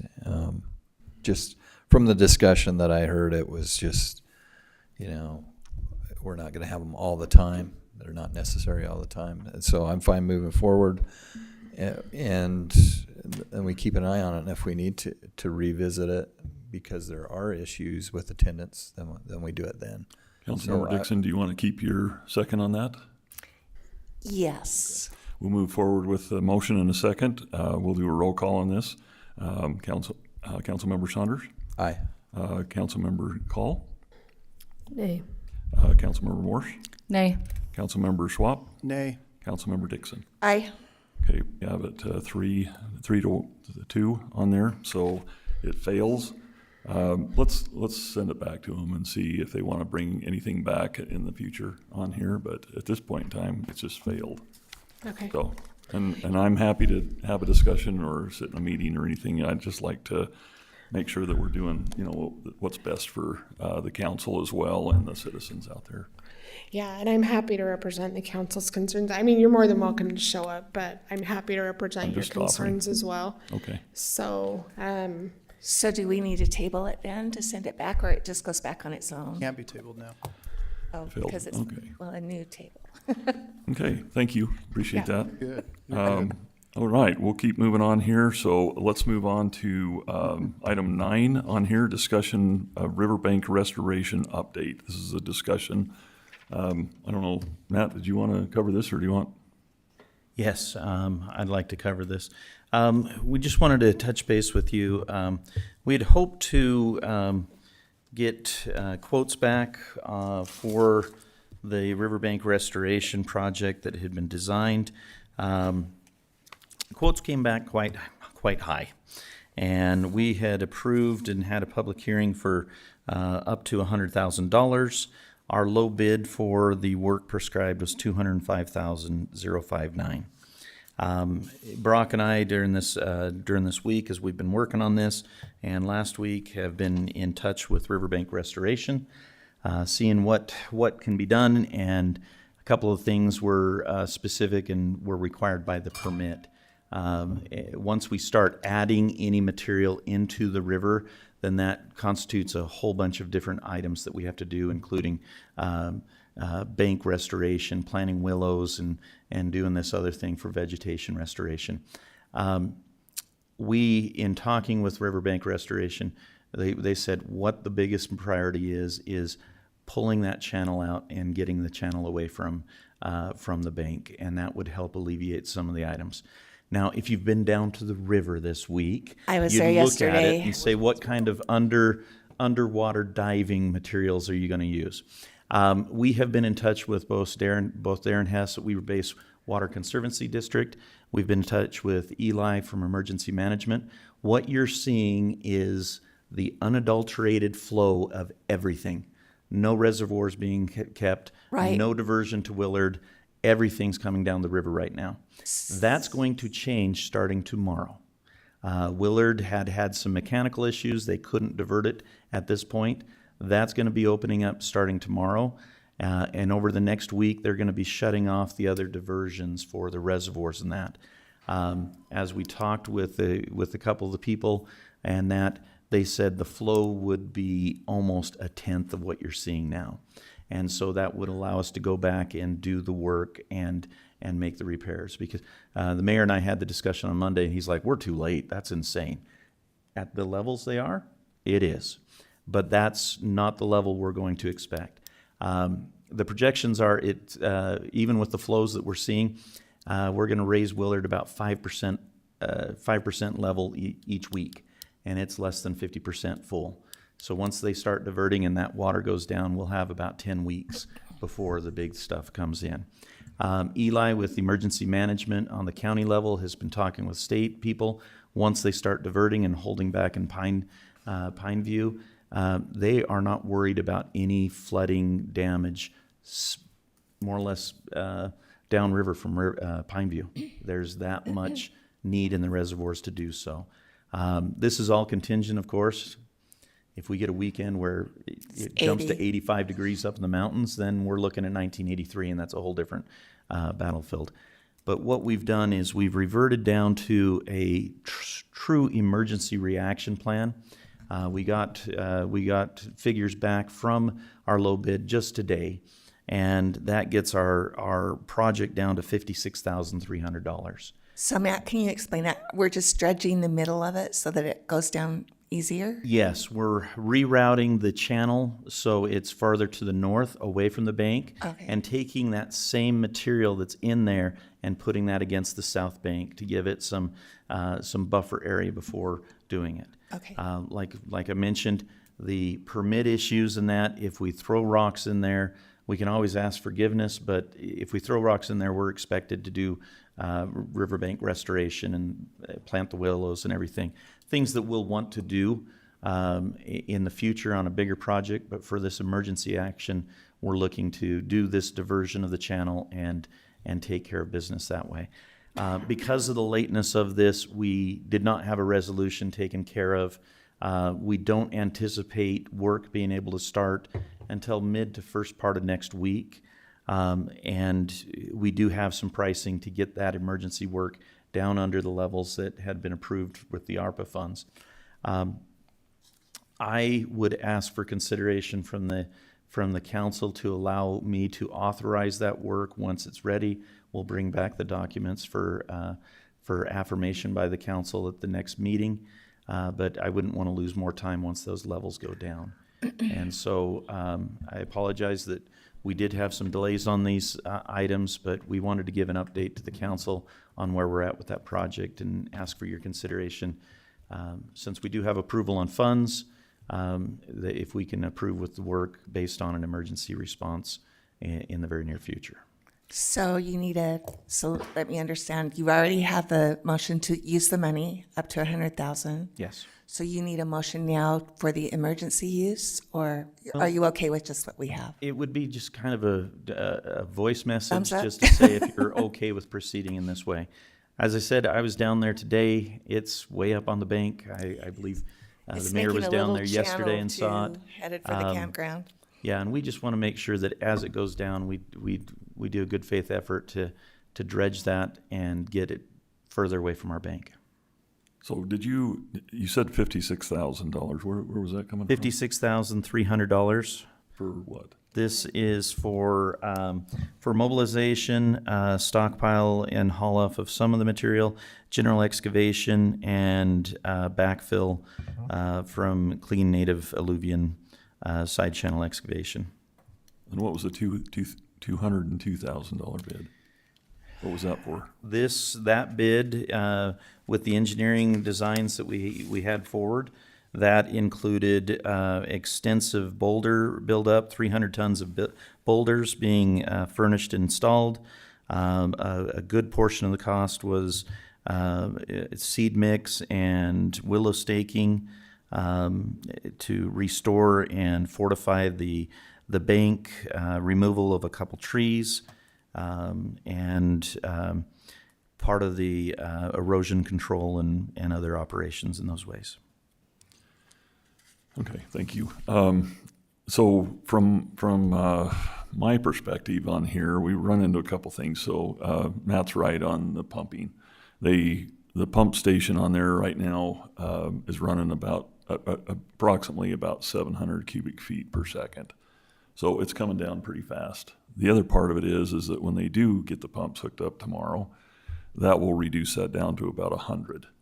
And so you're looking at a big jump there, and it could be possibly around 200, but they're going to pull 500 cubic feet out of the river for as long as they can and divert it over to Willard Bay, which is really low. And so they're going to continue to pump that water over to Willard, and that will fill up Willard. Once Willard gets filled, they're going to divert the rest of that down to the Salt Lake, the Salt Lake.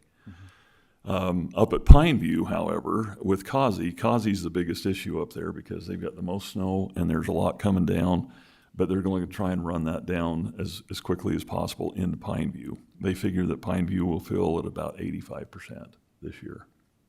So it took a lot of pressure off the river side, other than if we get really, really hot temperatures, which will come down, as Matt mentioned. But in the meantime, they're going to continue to pump that river down.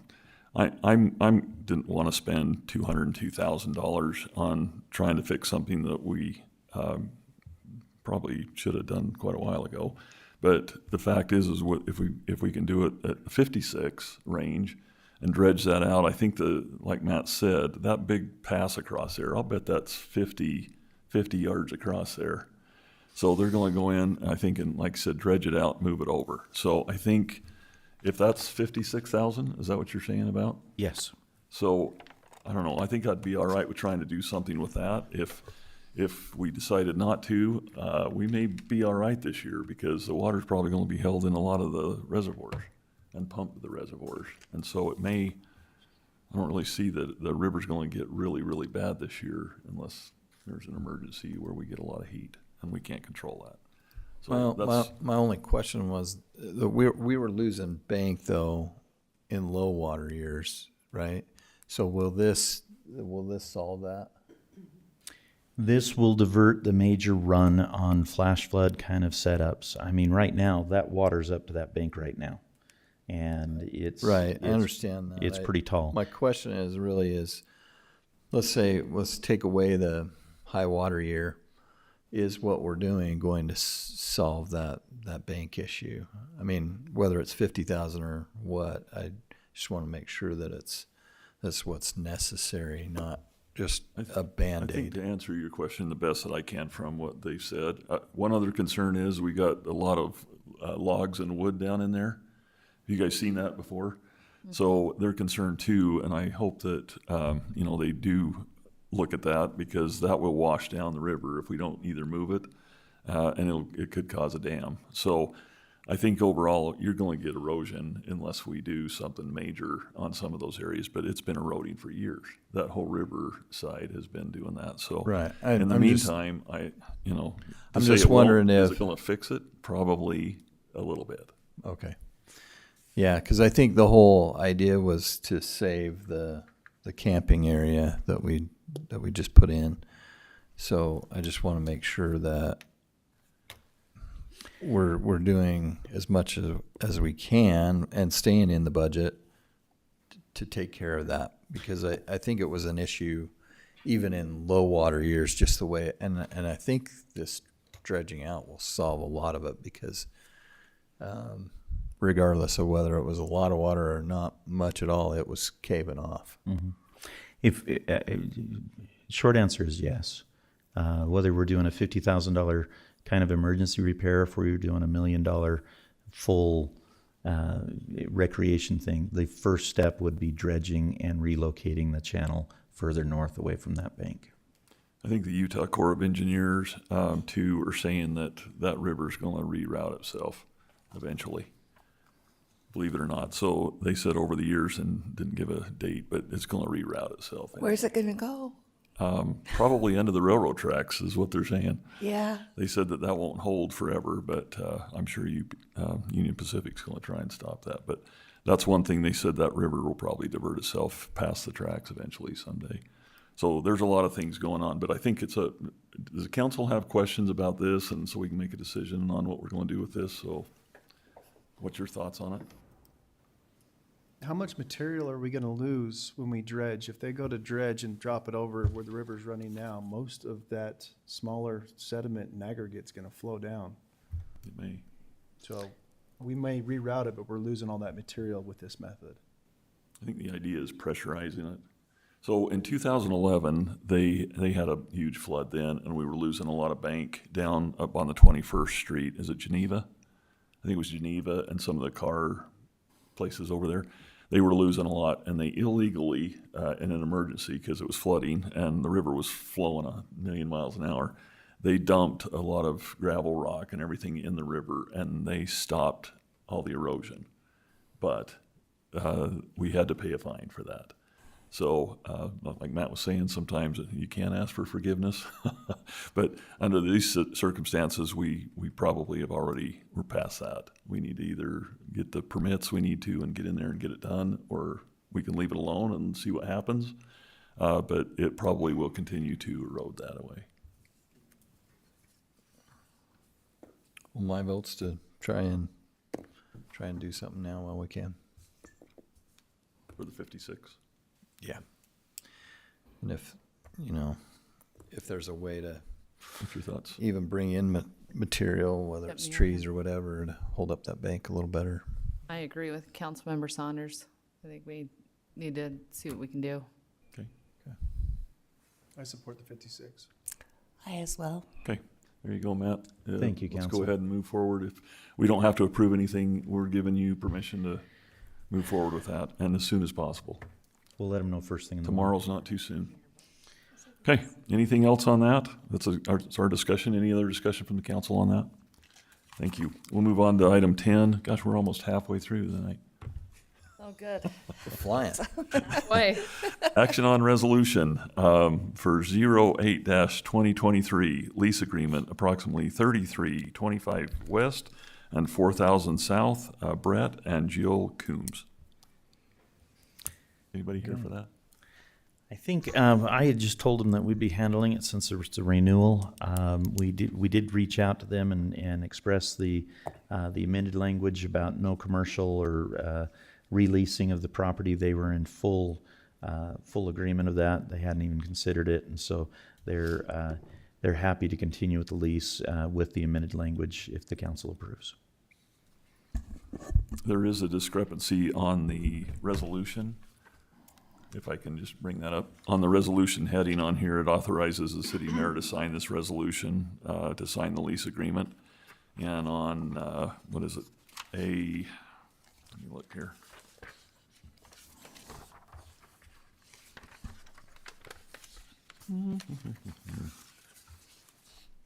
Oh, it's not in attachment A, it's on page 2. In item 2, it says the city manager is authorized to sign any and all documents necessary to effect this agreement, including signing the agreement itself. It also says that you can sign a resolution. Isn't that what this says? What's that, Carrie? Well, the front page says authorizing the city mayor to sign the resolution. But That's supposed it to be also mayor or city manager? The city manager can sign both on here, or on this one, I can sign both. I apologize, that is a typo in the heading. It should be city manager, sign the lease agreement, and the city mayor sign the resolution. Okay. If we can just make those changes on there, and then we'll get it signed correctly. Just want to make sure on that one. Any other discussion on that? Any concerns? Okay, I'm ready for a motion. I move that we approve Resolution 08-2023 lease agreement, approximately 3325 West, 4000 South, for Brent and Jill Combs with the corrections already stated. Second. Okay, we have a motion and a second. Any further discussion? We'll do a roll call on that. Let's do Councilmember Dixon. Aye. Councilmember Morse. Aye. Councilmember Call. Aye. Councilmember Schwab. Aye. And Councilmember Saunders. Aye. Okay, motion carries. And I assume we'll get that over to them and let them know everything's good to go. Yes. Item 11 on here, action on resolution 16-2023, right-of-way acquisitions for 3300 South. This is for 4 parcels. Ed, did you have some information for us there? Yeah, this is just a continuation of the right-of-way acquisition for the 3300 South project. You might remember that originally we started with 19 parcels. This is representing conclusion with parcels 14 through 17. And in this one, I'll just read them. It's parcel 7. It's the Susan Hymas Living Trust at 3087 West, 3300 South, in the amount of $18,250. Parcel 14, Kelly at 3012 West, 3300 South for $9,500. Parcel 17, Ryan and Melinda Williams, 2774 West, 3300 South, in the amount of $9,200. And parcel 19, Jessica Corbin, 2712 West, 3300 South for $109,900. And the reason why that one seems to be much higher than the other ones is that Mr. Corbin owns a corner property, and the way the house was oriented on it, there's significant what we call proximity damages based on the amount of footage we're taking, and that was determined by the appraiser. And it's based on a formula that's set through UDOT, so it's something that's it's based on a percentage of the value of the property. Can you explain what those proximity damages are? It's due to making driveways shorter. It's about bringing the right of way closer to the house line within what would be the normal setback, those kind of things. I can show you which property that is. Yeah, that would on the map. probably Can you be share my helpful. Screen. That's what I thought it was. So yes, it's the one that's right on the corner of 27 3300. The expansion of the road extends quite a bit into this. Believe it impacts the fence with the sidewalk, their access into the road, and it creates almost a setback area where they have concerns, which diminishes the overall value of the entire property. And so that's why this right-of-way acquisition is so much more valued than the others are. And as you can tell, the longer extent on the property, that's a major impact. You have to be careful pulling that pink Cadillac out of there. She's actually more concerned with her RV also and being able to get the right access, because we were originally going to change the radius on the driveway, which we worked out with her to make sure that it's going to work for her also. Okay. And then after these 4, we have 2 left. One is Rocky Mountain Power, which we're trying to get it through the finish line through their bureaucracy. And then the last one is Ovation Homes, and the issue there is trying to arrange for them to get utilities stubbed prior to us paving the road. So when they actually get ready to do more construction there, they're not coming back to us to ask us to open up what will be a newly paved road. So we're just trying to get that coordinated. Is that going to be a lengthy delay, you think? I'm sorry? Will that be a lengthy delay? No, it shouldn't be. I think everything's been addressed. There's some issues with Weber Basin and what they will and will not allow to be done, but I believe that that's being worked on between the developer and Weber Basin. Okay, thank you. Is there any other questions from the council? Okay, I'm ready for a motion on that. I'll make a motion to approve Resolution 16-2023 for the right-of-way acquisitions for parcel number 7, 14, 17, and 19, noting that the resolution on the agenda was mislabeled, and it's Resolution 16-2023. Second. Okay, we have a motion and a second. Any further discussion? All right, we'll do a roll call on this one. Councilmember Call? Aye. Councilmember Saunders? Aye. Councilmember Morse? Aye. Councilmember Swap? Aye. And Councilmember Dixon? Aye. Motion carries on this, and thank you for that. Thank you, Ed, for getting that done. You're welcome, Mayor. Appreciate it. Okay, we'll move on to item 12 on here, action on resolution 10-2023 for the elections contract. Do you guys have any questions? Yeah, I mean, I know you kind of tried to answer my concern, but I'm just still trying to wrap my head around the 100% increase. I know you mentioned that there was a cost increase to paper. Yeah. Is there more than that, or? No, that's all it is. They said that's what they got from their printing company for their contract and that there's been a paper shortage. Okay. Yeah. And that's the main reason for the increase, along with increased number of voters, correct? Yes. That increased number of voters could be good for you. Yeah. Any other questions, concerns? Emily wanted for us to do it ourselves. No, maybe that was wrong. Maybe I misread that email. No, everybody, every city gets the same contract, but it was quite an increase this year, so, or for the next 3 years, actually. So, anyway, any other questions? I'm ready for a motion. I will make a motion to approve Resolution 10-2023 for the elections contract. Second. Okay, we have a motion and a second. Any further discussion from the council? Do a roll call on this one as well. Councilmember Call. Aye. Councilmember Warsh. Aye. Councilmember Saunders. Aye. Councilmember Schwab. Aye. And Councilmember Dixon. Motion carries. So we're good to go with that. I guess we're going to have an election this year. Mayor, just as a trivial point, I know Weber County's clerk's office is open to having a tour of, if you do want to go see that, it is pretty amazing. I was up there during this last election and saw how they process them, and it's amazing what an appropriate election system is set up there. It's amazing the checks and balances they have there. So if you're ever interested, let me know and I can call and arrange a tour for you. It's pretty impressive. I think it's nationally recognized as well a couple of is. years ago.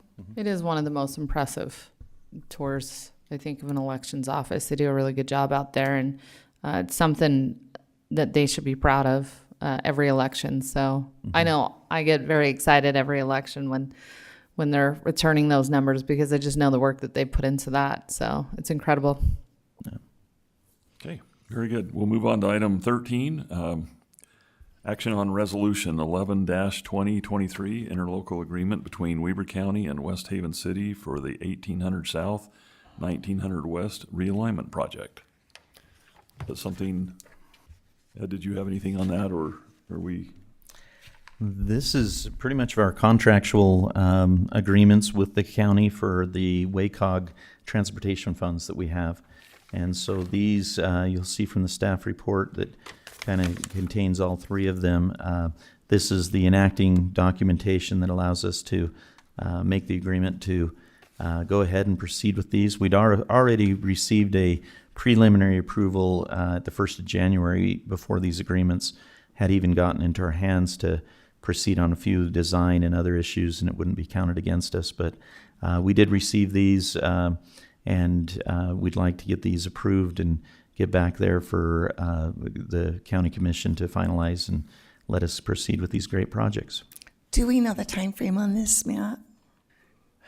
The time frames on a lot of these, and it's interesting because like for 1800 and 1900 West, they have them in the agreements, and I'm drawing a blank. Do you recall those, Ed, right off the top of your head?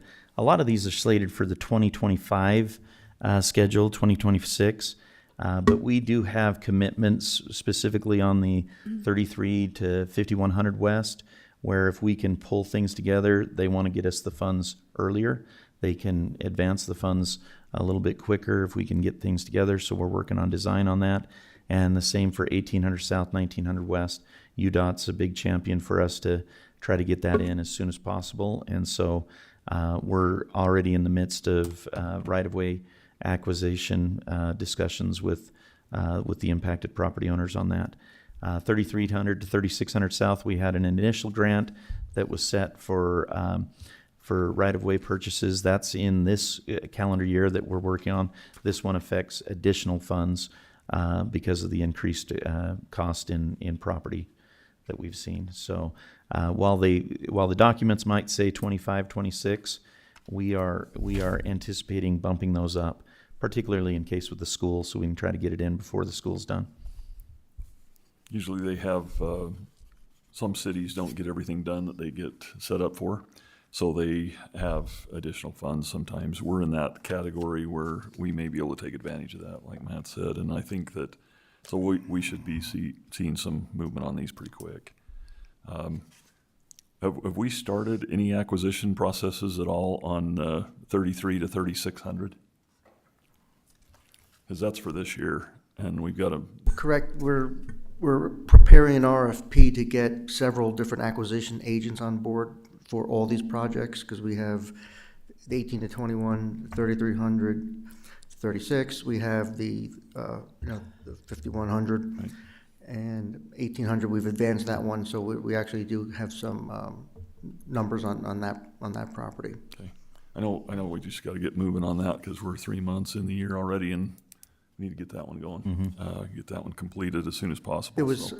and we had to do some preliminary work to at least identify parcels, and Gardner helped identify how much property we need from each parcel. So when we actually get an acquisition agent, we have the information to give them to go right away and start. Okay, sounds good. Well, I know we were asking a few questions about some of these, but is there any other questions about any of the other projects at all? I have a question. It's actually about all of them. There is one statement, and in the first one, it's number 4. I think in one of the others, it's a different number. It says, if the city does not expend or seek reimbursement for the full amount approved, then the appropriate county local transportation fund will retain the remaining funds. Do we have a timeline of when we have to seek reimbursement? Yes, I don't have that right in front of me, but it is part of the documents and the agreements. Generally, if you're running beyond the capacity on the project, there's a process for you to ask for some extensions to do that. With our projects here, we're looking actually to kind of push them forward quicker on these 3 that are there. But I'd have to look up the actual return date. Our city hasn't ran into that issue with our projects. We've tried to stay really on top of them in the past. I'm fine with that, as long as somewhere it's documented that we have a certain time that we have to seek that reimbursement by, then I think that's good. I think you're correct. It's gonna be more important in terms of the property acquisitions, because they're not necessarily gonna fall in a row. When we do the construction projects, like in 3300, when you approve your payment requests, there's also the reimbursement request goes to WACOG at the same time. So during the construction project, it's pretty routine, but with the acquisitions, then they're not gonna be consistently submitted, then that's when the reimbursement timeline becomes more important. But like Matt said, WACOG is very, very good at working with the cities, and I don't expect any I'm issues. certain that they are. I think they do a good job of working with the cities. I just want to make sure that they've given us a deadline. We know what that deadline is, Yes. or we have the ability to ask for extension beyond that if we need to. So that's good. That's all I wanted. Okay, any other questions on this? Okay, we're going to handle these one at a time, of course, so let's start out with the first one on here. I'm ready for a motion. I want this one. I move that we approve Resolution 11-2023, the interlocal agreement between Weber County and West Haven City for the 1800 South, 1900 West realignment project. Second. Okay, we have a motion and a second. Any other further discussion, council? Okay, we'll move on with the roll call for this one. Councilmember Dixon? Aye. Councilmember Call? Aye. Councilmember Schwab? Aye. Councilmember Morris? Aye. And Councilmember Saunders? Aye. Okay, motion approved. We'll move on to the next one on here. Item number 14, action on resolution 12-2023 for interlocal agreement between Weber County and West Haven City for the 3300/3600 South Connector Project. We need further discussions on this. I'm ready for a motion. I will make a motion to approve Resolution 12-2023, the interlocal agreement between Weber County and West Haven City for the 3300-3600 South Connector Project. Second. Okay, we have a motion and a second. Any further discussion at all, council? All right, we'll do a roll call on this one. Councilmember Call. Aye. Councilmember Schwab. Aye. Councilmember Dixon. Aye. Councilmember Morse. Aye. And Councilmember Saunders. Aye. All very good. Motion carries on that one. We'll move on to the next one on here. Item 15, action on resolution 13, 2023 for interlocal agreement between Weber County and West Haven City for the 3300 South, 5100 West project. I just want to say, Mayor, it's good to see all this money coming in from WACOG for these roads, so very excited to see that. Yeah, I do have one question on this one. On the first, it's on the first and the second page, but it lists that there's to improve 0.51 miles of 3300 South from 47 to 51 and 0.08 miles from 51 to 32. I think it's bigger than 0.08. Probably, yes. So- So we can check that. So it's listed there in the whereas as well as on the first page of the agreement as 0.08, which is probably 0.8. Probably, that would make more sense. So I don't know. Yeah. But I can get, Just to we can fix get the actual number and Yeah. fix it. I'm sure it's just a typo. I'm sure too, but I just want to make sure we And I are think approving the right yeah, thing. I think that's right. And I think my only question was, this was a combined one, and is Hooper engaged in this one as well? We've had some preliminary discussions with them. I mean, we had spoken to them prior to we do the application, and we did get the commitment that they were interested and will participate in the project. And we're just in the process of trying to set up meetings with their engineer and their staff over there too, so we can actually figure out what percentage of the project is going to be responsibility of Hooper versus what West Haven has to pick up. Okay. And that's in terms of the matching, not the overall construction costs. Okay. Yeah, I think I just remember, we were engaged with them on that project, and we want to make sure that, they pay their fair share. It's part of their road too, right, from the center out. So that'll work out really good, I think, overall. Is there any other questions from the council? That's all I had. Good catch, Carrie. I'm ready for a motion.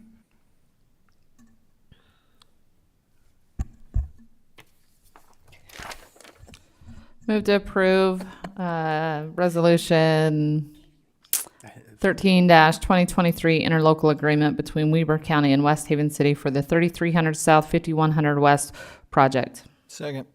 Okay, we have a motion and a second. Any other further discussion, council? We'll do a roll call on this one. Councilmember Morse. Aye. Councilmember Saunders. Aye. Councilmember Call. Aye. Councilmember Schwab. Aye. And Councilmember Dixon. Aye. Okay, motion carries, and thank you, Ed, for your work on that. You're welcome. Now we can get these letters off, right, immediately? Yes. All right, that'll be exciting. Item 16, action on resolution 14-2023, improvement agreement between West Haven City and Green Farms Community LLC. Okay. This is part of kind of the administrative side of the master development agreement. This is their submittal for their improvement agreements for both the community center and the open space area 5 as detailed in their master development agreement. And so this agreement requires them to bring forth these designs to show us what we're looking at. They have submitted building plans for the community center, and they are desirous for us because to secure the line of credit, we have to sign off on it as well. And so we're asking for approval of the 2 improvement agreements and to allow us to execute those and get those in place for continuing development of the Green Farms open space areas. Matt, I have a question. So a while ago, we did the review on this one, and they did their bid because this is their project, and then they gave us the numbers back. We've seen some reduction in cost in construction with cement, wood, windows, and all that stuff. Is there any chance that this could be reviewed again or checked to see, because this is a 3,000 square foot building for $550,000, which, that's a lot of money. But I'm just wondering if there was any chance that could be, because they'll never reduce that once we sign this. That'll be our number, 275, correct? Because it says up to, overall, the 550, but I'm not sure that they would ever recognize that the cost would be less. Well, when they submit information for us to release the letter of credit, they have to give us an itemized spreadsheet of what the costs are. And so I can definitely reach out to them, but like for the open space one in between all the areas that we've done, we have received a very detailed itemized spreadsheet of all the expenses. And so we've known exactly how much they're spending on these open space things, and I would expect that standard to continue as we review this. I think just as a council, I think everybody is interested in making sure that it's just the expense is there because it says up to.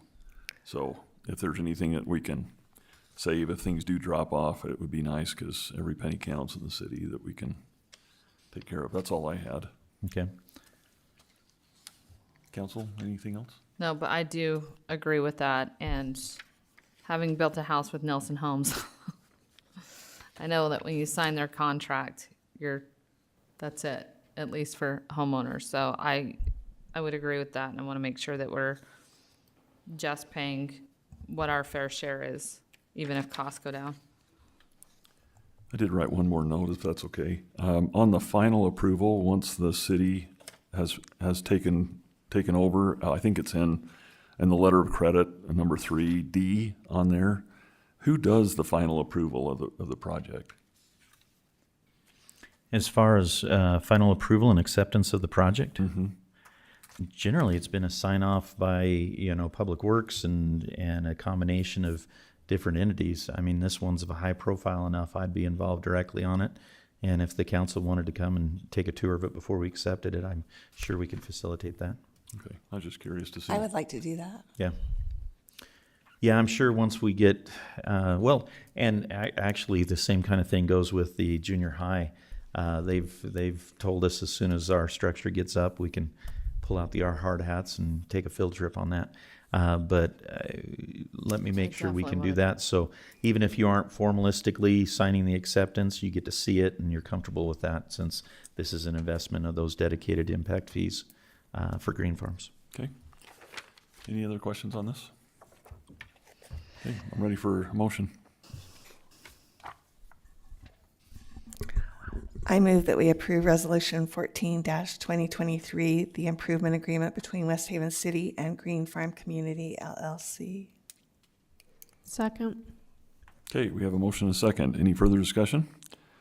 We'll do a roll call on that. Councilmember Dixon. Aye. Councilmember Call. Aye. Councilmember Schwab. Aye. Councilmember Morse. Aye. And Councilmember Saunders. Aye. Okay, motion carries on that. Looking forward to getting that done. That'll be nice. Item number 17, discussion and possible action on use of ARPA funds for contribution to the Children's Justice Center Building Fund in the amount of $87,813. So I know in during WACOG, that came up that they wanted to make sure if there were cities that were still going to contribute to that they wanted to see if they could get the money in. I brought this into Matt. We got it on the agenda for your review. Matt, did you have anything else on that? No, what this would be for is, we've had a few discussions on this project, and I think the council by and large is very supportive of this, the mission and roles that CJC provides for the greater Weber County area and Morgan. But we've never pulled the trigger. And this one is just to give a final say. In order to effect an agreement on that, we need to do two things. There's an interlocal agreement with the county that we would need to finalize, and we would need to have a public hearing to release the funds from ARPA to do so. We would arrange those to occur on April 5th. So this motion or discussion is just to say, Matt, you have full support of the council to proceed with dedicating those funds from ARPA, and we'll take care of it in the next council meeting. I think the holdup from before was that if this was going to be held within this particular entity or if it was going to be owned by Weber County, and they determined it would be owned by Weber County, the building that we're donating to. So that helped a lot, I think, in the decision process. So I think we had a question about how the other cities were participating. Do you have any updates on that? There was, when I touched base with them mainly at the end of January, there was 5 cities that were finalizing agreements. And during February, a lot more of those fell in line. And so there's only 3 remaining, including us, that haven't finalized it. By and large, all the cities have contributed To the amount they were asked for? Yes. They didn't like the process that the commission went through, but at the same time, you look at CJC and what it does for our most vulnerable portion of our population. They've pretty much went in line on it. And I don't know for sure, Councilmember Dixon, but I don't know that everybody gave exactly what they were asked, but like Matt said, from my understanding and from what the mayor's about, we were one of the 3 that hadn't at this point. So I think that's on the table. We could offer less, but that's what their request was 87,813. I would just say, when the presentation was made to the council, I was all in at that point. I probably would have been all in before that because I know what the CJC does. I have no problem with this at all. I do have concerns that we have, $1.9 million that we haven't sat down as a council to figure out how that's being spent. I'm always concerned about those things. If we've got this money, we need to figure out where it's going, what the priorities are. So at some point, that has to happen. So that this money is spent very wisely. We're not getting it again, so we need to make sure we do well with it. But I'm all in on this, so. I think this is a good place to put that money. I mean, I agree. I think it's a good service, and it's money that came from the government. Let's put it back into it, into a service that'll benefit. Yeah. So, okay, I'm for it. Any other discussion? Okay, I'm ready for a motion. If you want to make an action item on it tonight. If you want to wait, we can, but it's open. Is it a resolution or an ordinance, or just a head Just a nod? motion. It's just a motion if we want to make it. I will make a motion to use the ARPA funds for contribution to the Children's Justice Center Building Fund in the amount of $87,813 to set a public hearing for consideration of the use of these funds. Second. Okay, we have a motion and a second. Any further discussion? Let's do a roll call on that one as well. Councilmember Call? Aye. Councilmember Saunders? Aye. Councilmember Morse? Aye. Councilmember Schwab? Aye. And Councilmember Dixon? Aye. Okay, motion carries for that, and we'll get the paperwork done and send it over to them. So from there, appreciate it. We'll do item number 18, discussion on grant submission. This is a discussion on potentially 4 grants that we'd like to submit. 3 of them are related to the the Easy Ramp grant, and then the other one is for the Utah Outdoor Recreation Grant. I've had Sherry come in. She's been working on these grants in preparation for a potential thing, and so Sherry, if you'd like to come up. We presented a couple different options, and this is I don't want to submit for any grant that reflects any kind of city match on our side without the council at least being aware of it.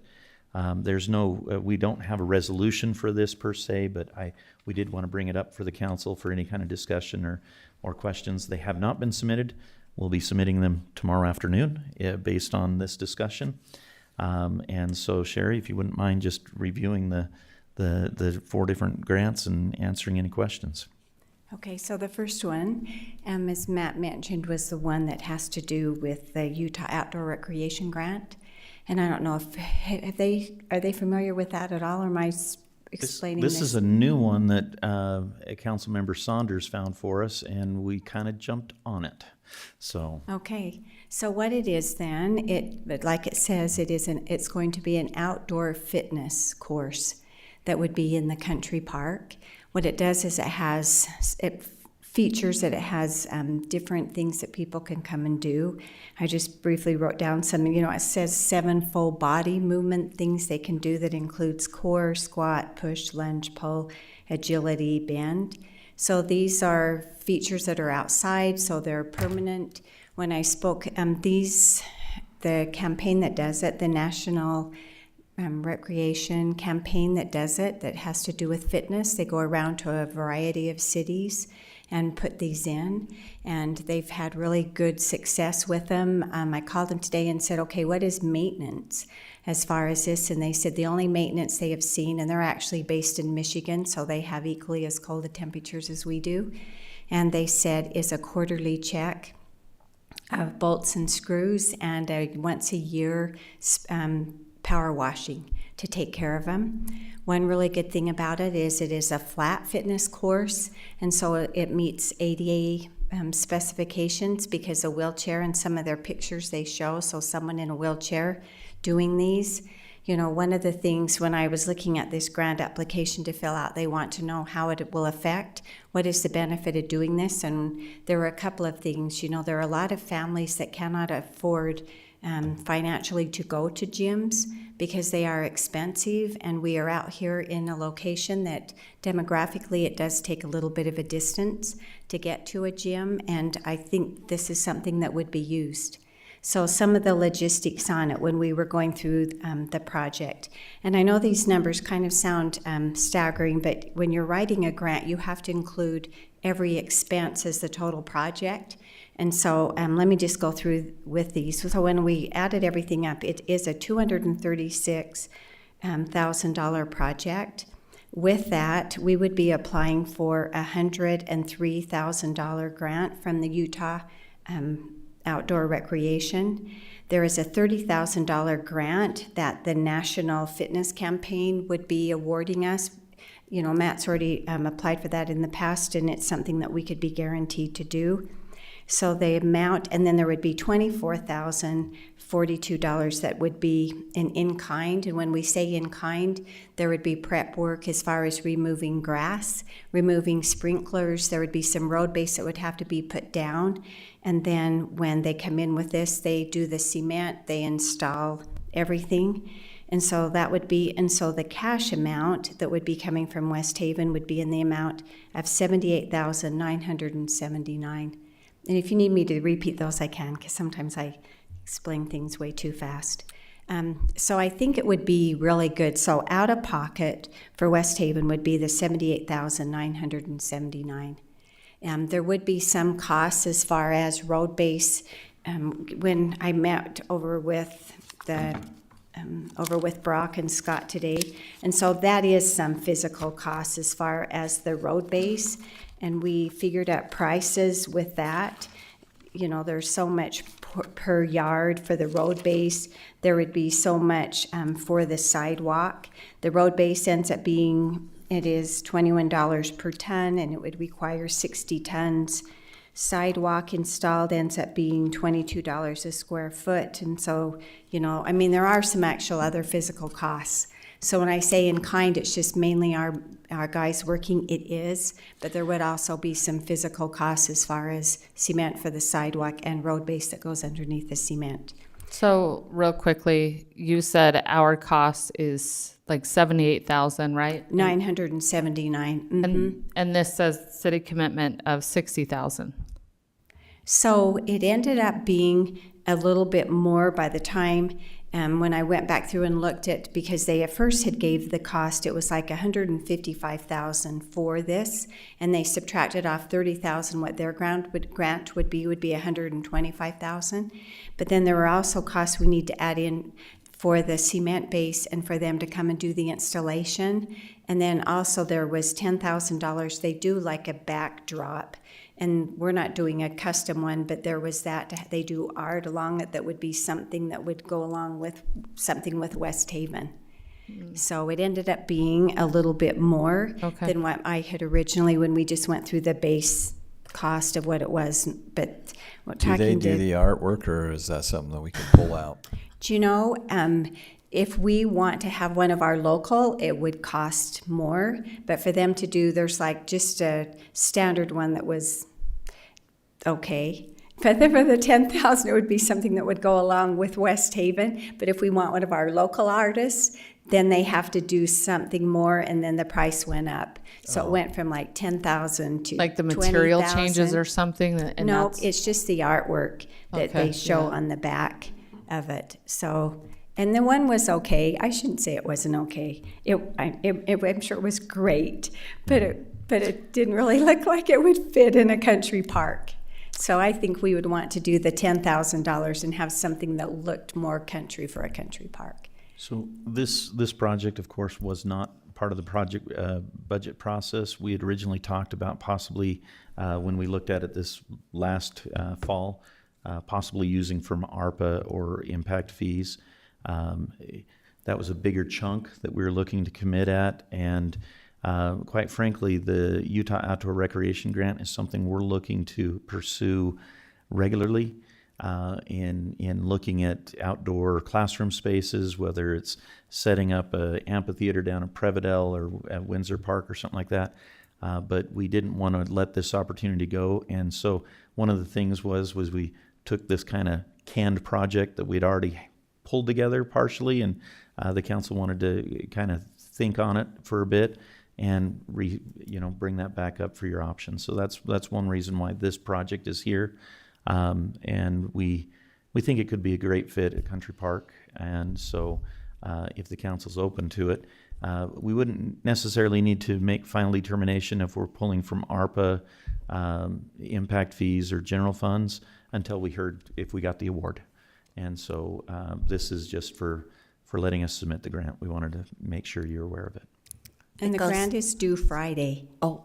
So that was one of these, we're in a hurry, and And they that's said, don't kind send- of the driving yeah. factor for why we chose this outdoor facility. Is it's ready to Kind of it's kind of ready to prepackaged, go. designed. We had everything in the works when we submitted for the $30,000 grant Because previously. that was going to be one of my questions: is what other possibilities could we use this for? But it sounds like with the time frame. Yeah, that's- this is an annual one, and quite frankly, this is a perfect grant to target for either big toy replacement in Country Park, Windsor Park development. I'm thinking the pump track because it's unique, and as we get those things in, we come out to UORG swinging next March. One of the things that I was wondering about is, I know it's it's a little ways off, but it's underway. Is even, I saw this as maybe a possible benefit to even Green Farms Pond if there was something that we wanted to increase over there, or I don't even have an idea what that would be, but I think that's going to be a really kind of stellar part of the city, and I kind of wondered if there was some other project that would tie into that. Yeah, I think this is tied to the Utah League of Cities and Towns, and they give up to the $500,000 for some tiers and lower for less. Yeah, this is one on here. So on this project, is this one that you're talking about putting where the sand volleyball courts are? Potentially, yes. What's that going to do for if we wanted to put more volleyball or pickleball courts? We can also put it elsewhere in the country park. That's an option. That was one that we threw out. We could also put it directly across the street to the west, keeping in mind to keep our driving venue for the burnout competition clear. So yeah, nobody cares about that. No, nobody does. One day event that totally defines how we lay out our park. So right now the sand volleyball court's great, but if we wanted to add a couple more pickleball courts and we make some of these determinations, we can actually look to put this either just across the street from that or a little bit further on the west of the pavilion. We have to be 300 and some odd feet away from playgrounds because they don't want kids just seeing this as another playground thing. It is an exercise outdoor fitness facility. And I think wasn't this the project that brought up in our strategy meeting? And He brought it up as one of those, and again, like I said, this is more or less a tier 2 application of URG funds, but having become aware of it, we just wanted to see if we could jump at it for this first year and see if we can make this project go. It's unique in Weber County. It also goes with our fitness award we got last year. We can add it to our little award. Well, and I think that it also, with this and some of the other projects that we want to see happen in the city, it really kind of pinpoints West Haven as a outdoor recreational type hotspot and really starts to give us an identity. So thank you, Councilmember Saunders, for bringing this up, and Sherry for working on it so quickly, because you literally have 48 hours. So thank you for that. I like it.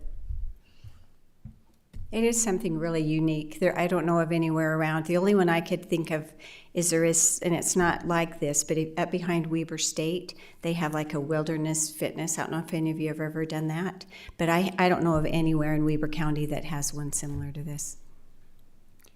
Yeah, I kind of thought this was going to be on a trail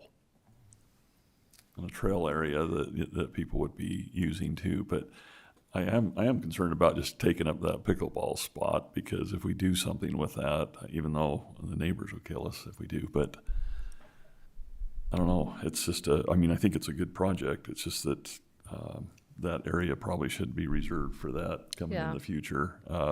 I would think. I don't know where else to put more pickleball courts if we wanted to expand. Do we know how, like a rough idea, how large this is? Fortunately, it's about the size of a tennis court, just a slightly smaller than a tennis court. So there goes 2 of your pickleball courts. It's 38 by 38 feet. I got those dimensions as well. And so we could fit it on the west side of the road and still keep it in the general area. One other thing too that I think one of the council members mentioned too was that liability. Is that something? I mean, yeah, you keep it away from the little kids, but if a little kid goes over, what is there some liability that the city would acquire? You know, it doesn't really. From what I was looking at, because I called and asked her about that too, she said they usually say it's for 14 and older. Not that children younger than 14 can't, but again, they would want a parent to be there supervising, because they may not know what to do.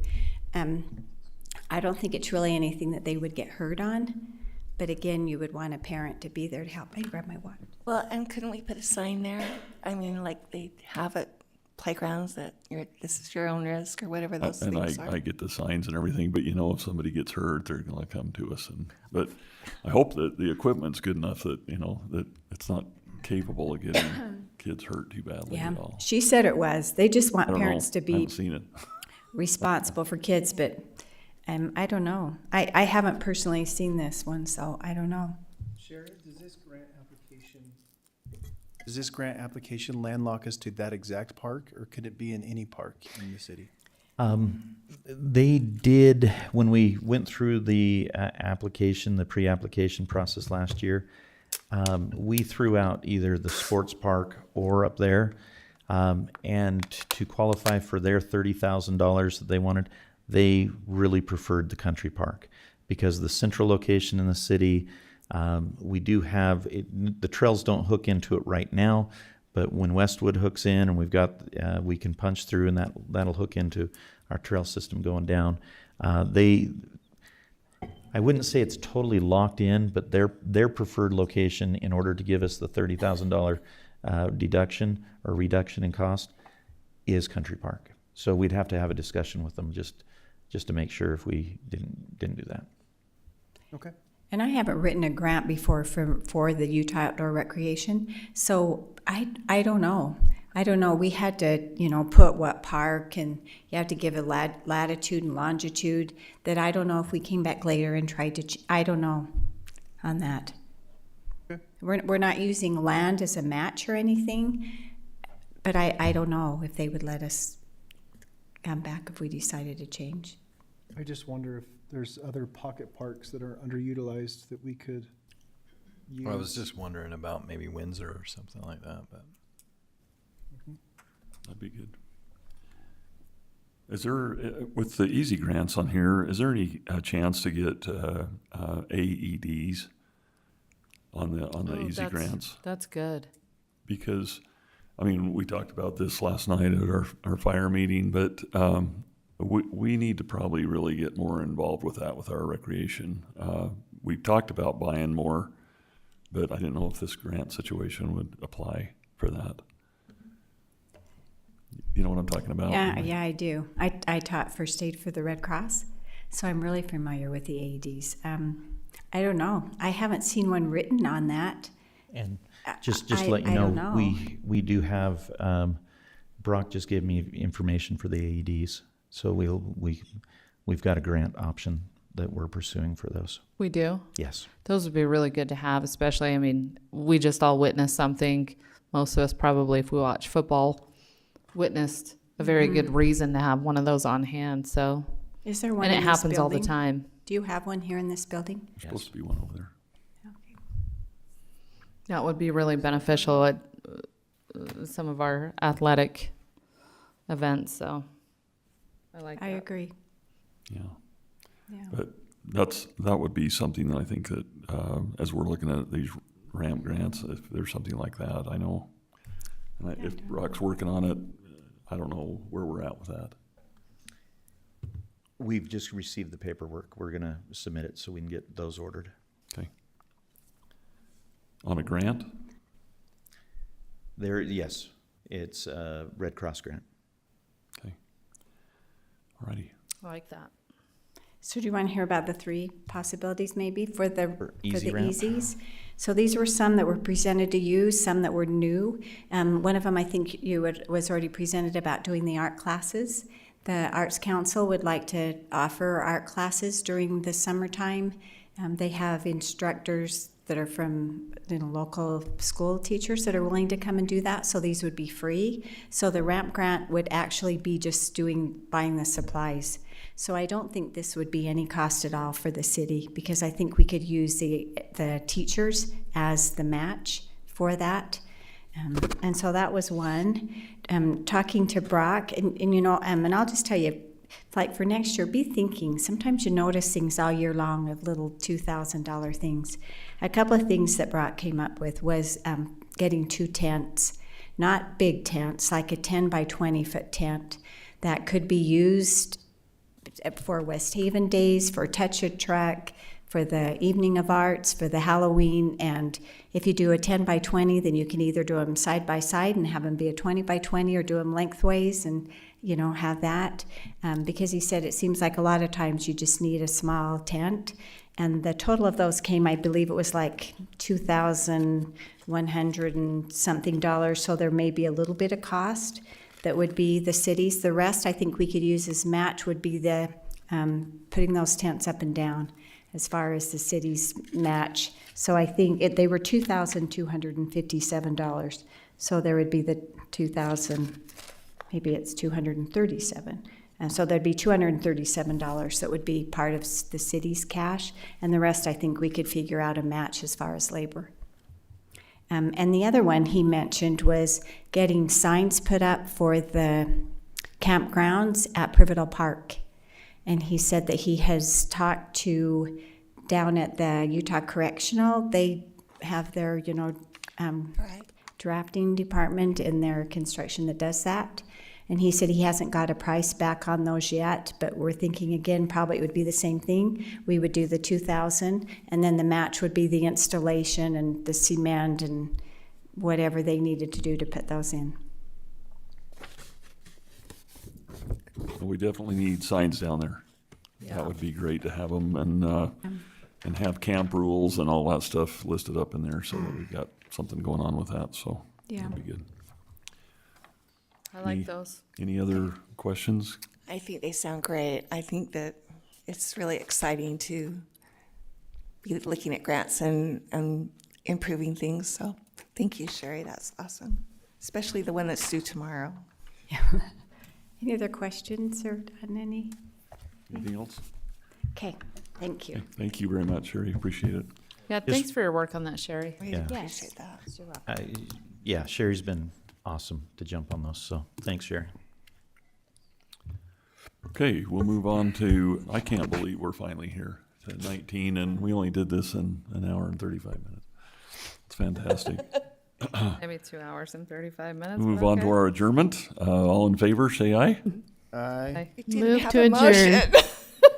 Come on. Move to To adjourn. adjourn. Got that? Move to Emily? adjourn. Second. Well, I can't do Do we that. need You to guys take have to action do on that. Just Well, say- let's go home. It's just a discussion. No action. Somebody second We the have it? motion. Second. Okay. All in favor, say aye. Aye. Aye. All right. It's about time. Let's get out of here. 30 seconds later. Jeez.